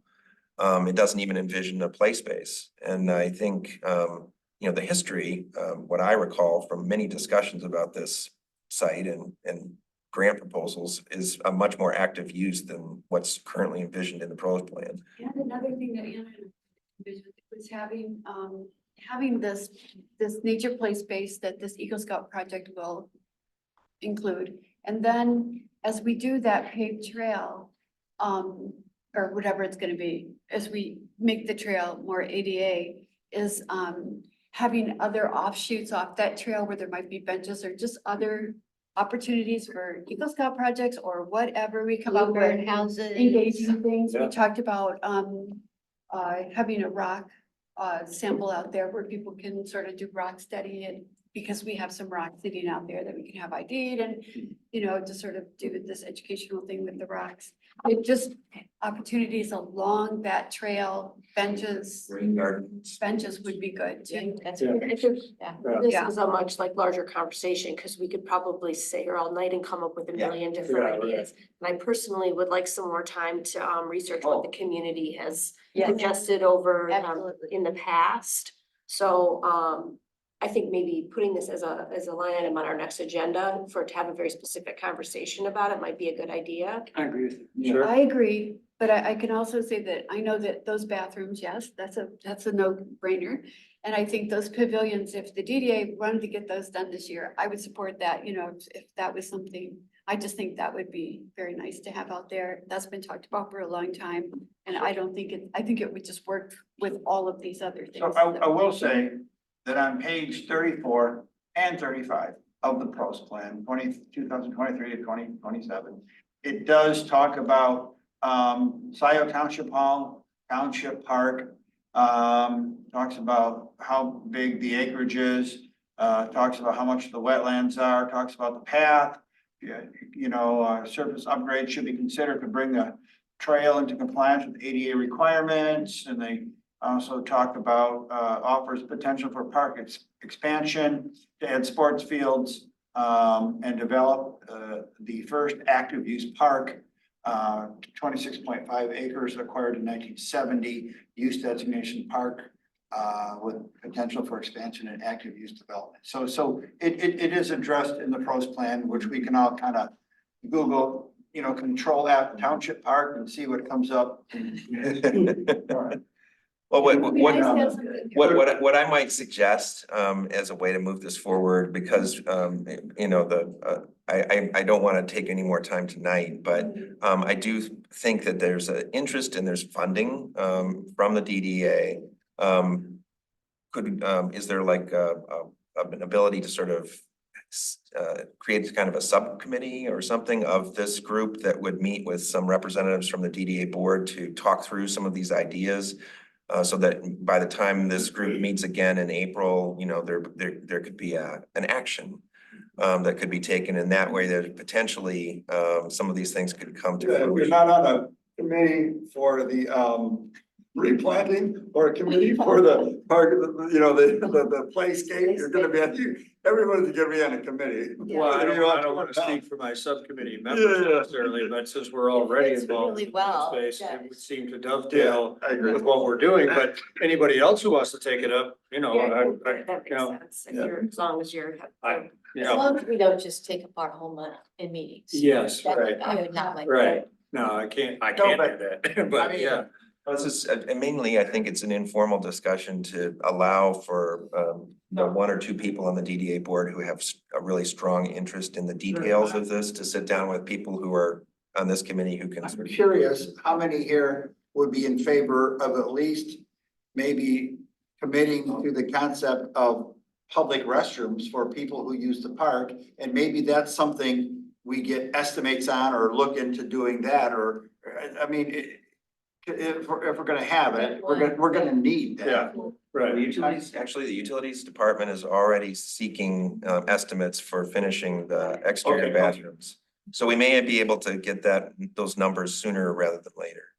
That's a start. It's a- I mean, Sure. yeah. One possible foundation. You know, if you can park and use the bathroom and walk, then you know that you're. Yeah, and you have a place for your dog. And at a high place on the shelf, I think it would be fun to put in the back of our mind, a dog park or a dog run somewhere. But you know, that's, Well, but it's just back to the bathrooms for a second. agree. Does somebody, the infrastructure is already there, is what you're saying, right? Yeah, the plumbing is there, it's just the fixtures that are missing. Oh, can we do that next week? right. Yeah, absolutely. That would be And that, great. those are approachable from the outside? Yeah, It's part of the building here and it's heated from this building, is that right? well, that I don't know, I'm assuming it's heated, but they're exterior restrooms that were built for the intent of creating facilities that would support the park. And from what I understand, Chris, maybe you know the answer to this, you have to have bathrooms if you're gonna have an ADA compliant park, really. You have to have a place where. We're already looking, I know utilities is already looking at the best kind of toilets to put in there that aren't gonna get, you know, sinks and things like that. So- Right. So it's ready to be ADA compliant as long as the proper fixtures are put in. Okay. My understanding. So there must be there probably should be a liaison from this committee with DDA, and there must be some outreach with the Flyers rep too, right? Did I hear that there's already a subcommittee that's working on the play space? On Right. a With On the, the place. with the Eagle Scout. Yeah. pretty limited focus play space compared to what. He's Well, talking right. but is that group a good group to sort of at least start kicking around the ideas? Because of my LPC role, I don't want to be a liaison, but I'm certainly willing to meet. about. We can also talk about that and get back. We'll get back. Yeah, Well, I'd like to get it before the next DDA meeting, and the DDA actually is meeting on April 8th. but that's when the solar eclipse Say, is. Cliff, tell me go. I know, I'm gonna go in Ohio. Well, so like we do with so many things, can we not say, yes, we have an interest and a desire to do that? We just don't have the ABCs figured out right now. And then if it turns out that some of this just takes up too much of our time, somebody else might want to kick in to be the liaison and. I am You know. 100% available on April Okay. 8th. I would be happy Perfect. to attend and take really, really good. And we really should secondary get notes, resident, as I do, Great. thank you. and report back and Well, be the liaison. the thing I'm hoping for is a discussion prior to April 8th that would be then something that the DDA board could consider on April 8th. So the meeting being the Yeah, but- liaison prior to the 8th, so that, It's just, yeah. it's just to kick around some ideas between Sure. this Yeah, but committee I and think Heather had a DDA. good point. If we really should have resident input. Like, Yes, what the hell should we put Yeah. back there? It's not up to us, it's up to them. Right. I think that's what I'm trying to get at is there needs to be some kind of engagement again, even though we had this years ago.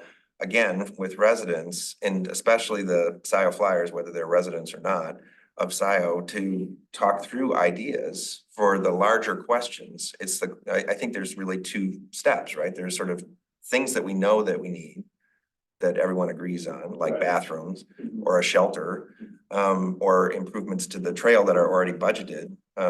And then there's these other questions about what kinds of, direction to go with an active use park, and that's a So- process. So that meeting then with the DDA to do those very basic things could happen first, and in that meeting, we could then maybe germinate some other ideas to Yeah. bring to the I public. mean, I'm happy to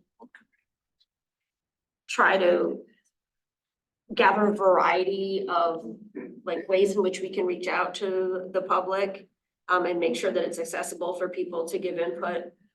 You know, not whether that's showing up and writing something that they're gonna leave with the township, or if they have access to internet using, you know, doing something like, you know, sending Filling out a, a form or sending an Having email something on or the whatever. website. We Yeah. have an online Yeah. survey right now Sure. for bus riders, Use the and we could social do something media. similar for. Yeah, I'm happy to sort of gather some ideas on how we can reach out and get that ball rolling, and then if I get some feedback from the public, Yes. then I could then come talk to the DDA with that, with those ideas on the 8th. Is that the ideas that you want? Well, I think for- actually, I think the idea is like, what can we all agree on that, Yeah. that can be done in near term? And then what's the process that we want to engage in as a township, to gather input? And that's a process that's going to take a lot longer than April 8th. Yeah. I guess like, I need to go let my dogs out. Yeah. So like, I'm just like, it's not gonna happen right now, so I'm just trying to figure out. Who's on the committee on the, Liz, Rita and myself. Yeah, but Heather's volunteering here, Yeah. and I really appreciate that, and that would be wonderful if you could do that. what I was gonna suggest is you already have a committee that's looking at one amenity for the park. And we wanna make sure that whatever is done coordinates with that amenity, that play space. Why don't we have a discussion with that group and whoever from the DDA wants to sit down with you? And then that group could come back, you know, could generate some sort of thoughts for both committees, for both the DDA board and for this committee at its next meeting in April. You mean just talk about bathrooms? Just sit down and talk about bathrooms? We could Because I talk about think we whatever need- people wanna talk But, about. but we need to get the public's input, I think. Right. That's what we're all saying before we generate ideas. We're interested in, we're Our interested, residents. we're interested in working with you, we're interested in working with the DDA.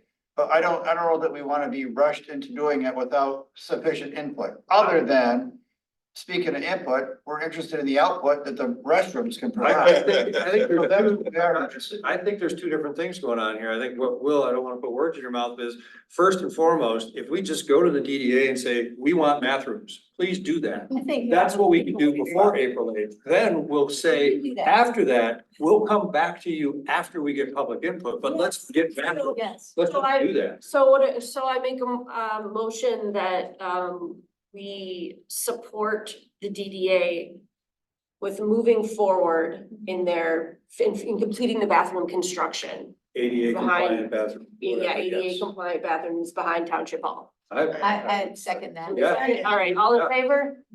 Aye. Do it. I do accept as expeditiously or as soon as possible. Yeah, sure. Put Yeah. that. All right, let me- As soon as possible. There's some urgency to the need for bathrooms.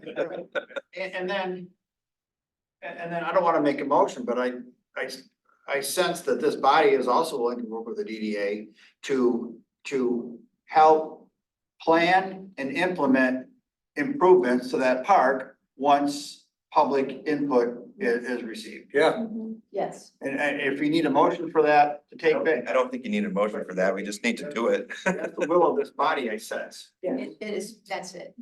Can they just sort of take over doing the trail stuff too, or is that something, because we have it budgeted that we should? You can make a proposal back. That's what, I guess that's one option. Because the DD, well, think about it this way, the DDA can only spend money, its funds within the DDA district. And this park is within the DDA district, but your group has interests in parks and preserves and trails, pathways all over the place that fall outside of the DDA district. So if if this group were to propose to the DDA, well, here's the plans for this coming fiscal year that we would like to see implemented. Whether they're, additional to what it was already planned or just what was already planned. You could seek the DDA support for that with a longer term plan for playing fields. I think it needs like kind of like a little bit of a master plan for that section and there's some short term and some medium and some long term. And the short term obviously is bathroom and the short term might be paving. I don't know what the short term is. We're gonna find out. One comment I have is that I think it's important to get the public's input. Of course. But I'd also like to hear what ideas the DDA has, because it may be that this group and the DDA have a list of things that they might recommend, the public might be looking for recommendations. I mean, if you just go to the public and say, Sure. without any list to choose from, you might do better with the public if you have a list to choose from. Baseball, soccer, model planes, natural playscape, other, and it might help to give them a few suggestions about what's under consideration. One thing to bear in mind is, as John pointed out, there is a pros plan and it went through a process and it gathered public input. Believe me, it gathered a lot of public input. And so you have that. Yeah, but we gotta. I still think we need to ask for public, Yeah.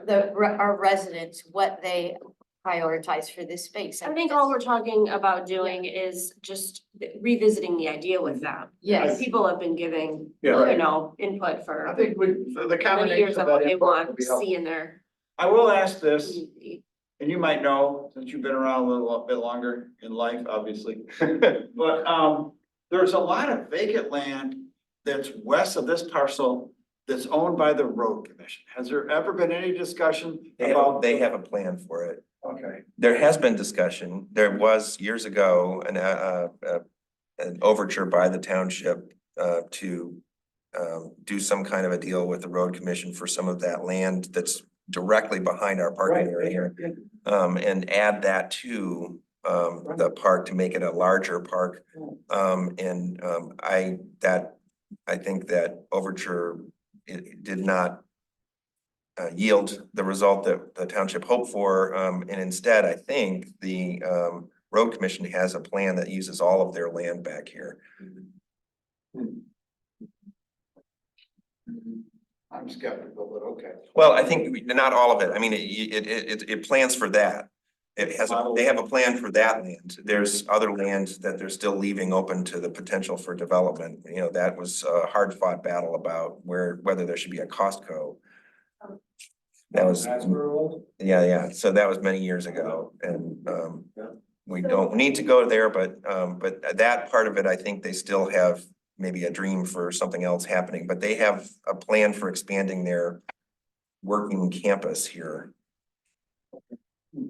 So I think too, that keeping in mind that the shelter and the pathway thing too is something that might be an easy go, because those are things that the shelter's been in the pros plan for a long time, but also I think anyway, no, the shelter, I thought. Oh, no, I don't mean to. And then say the no. pathway could definitely use. Yeah, well, and everything that, Yeah, like so- Don said, everything is described in the narrative in the pros plan. So it's not like this is, introducing something completely alien.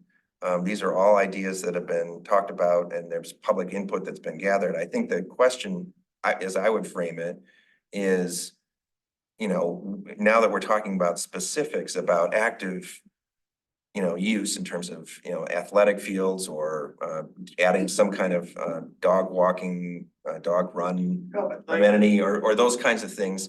That question maybe, requires some more discussion. Is there electricity back there? I don't think there's anything like that back there. Those are all the kind of things like you need electricity for Yeah, you need a lights light and for that. and night. There's so much more to it, I because agree. we don't even have a facilities person, who's maintaining all this, what contract, Yeah. or, Yeah. blah, blah, blah. Right. We're interested in, we can't. You have a maintenance person and we will have another parks director. So bathrooms and then we'll get back to you. Yeah, so Yeah, bathrooms for yeah. sure. And then, let's talk. Yeah. I get it. All right. Okay. Thank you. Yeah, Appreciate thank you. it. Thanks. Sticking around. Thank you. Well, you could adjourn. Oh, wait, no, you have to have public comment. You have to. No, we will. So we're open. Let me get out of the way in case any public Thank want to you, use Bill. the seat. This is time for members of the public to speak for up to 3 minutes or on any matter under the purview or. Under the, Yeah, the Parks. Parks Committee. parks. Whoops. No, that's okay.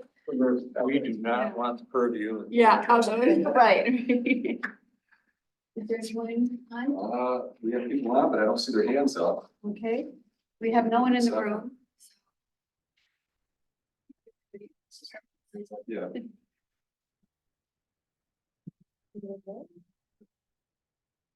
All right. Given that, I would move to adjourn. Okay, all right, Second. to adjourn. Alright. Thanks, Will. Oh, you're welcome. Don't call us, we'll call you. All right. So So how do we get into? before we get away, Yeah, let's, Yeah. we'll just, Yeah, because I don't think it's. let's have a quick chat.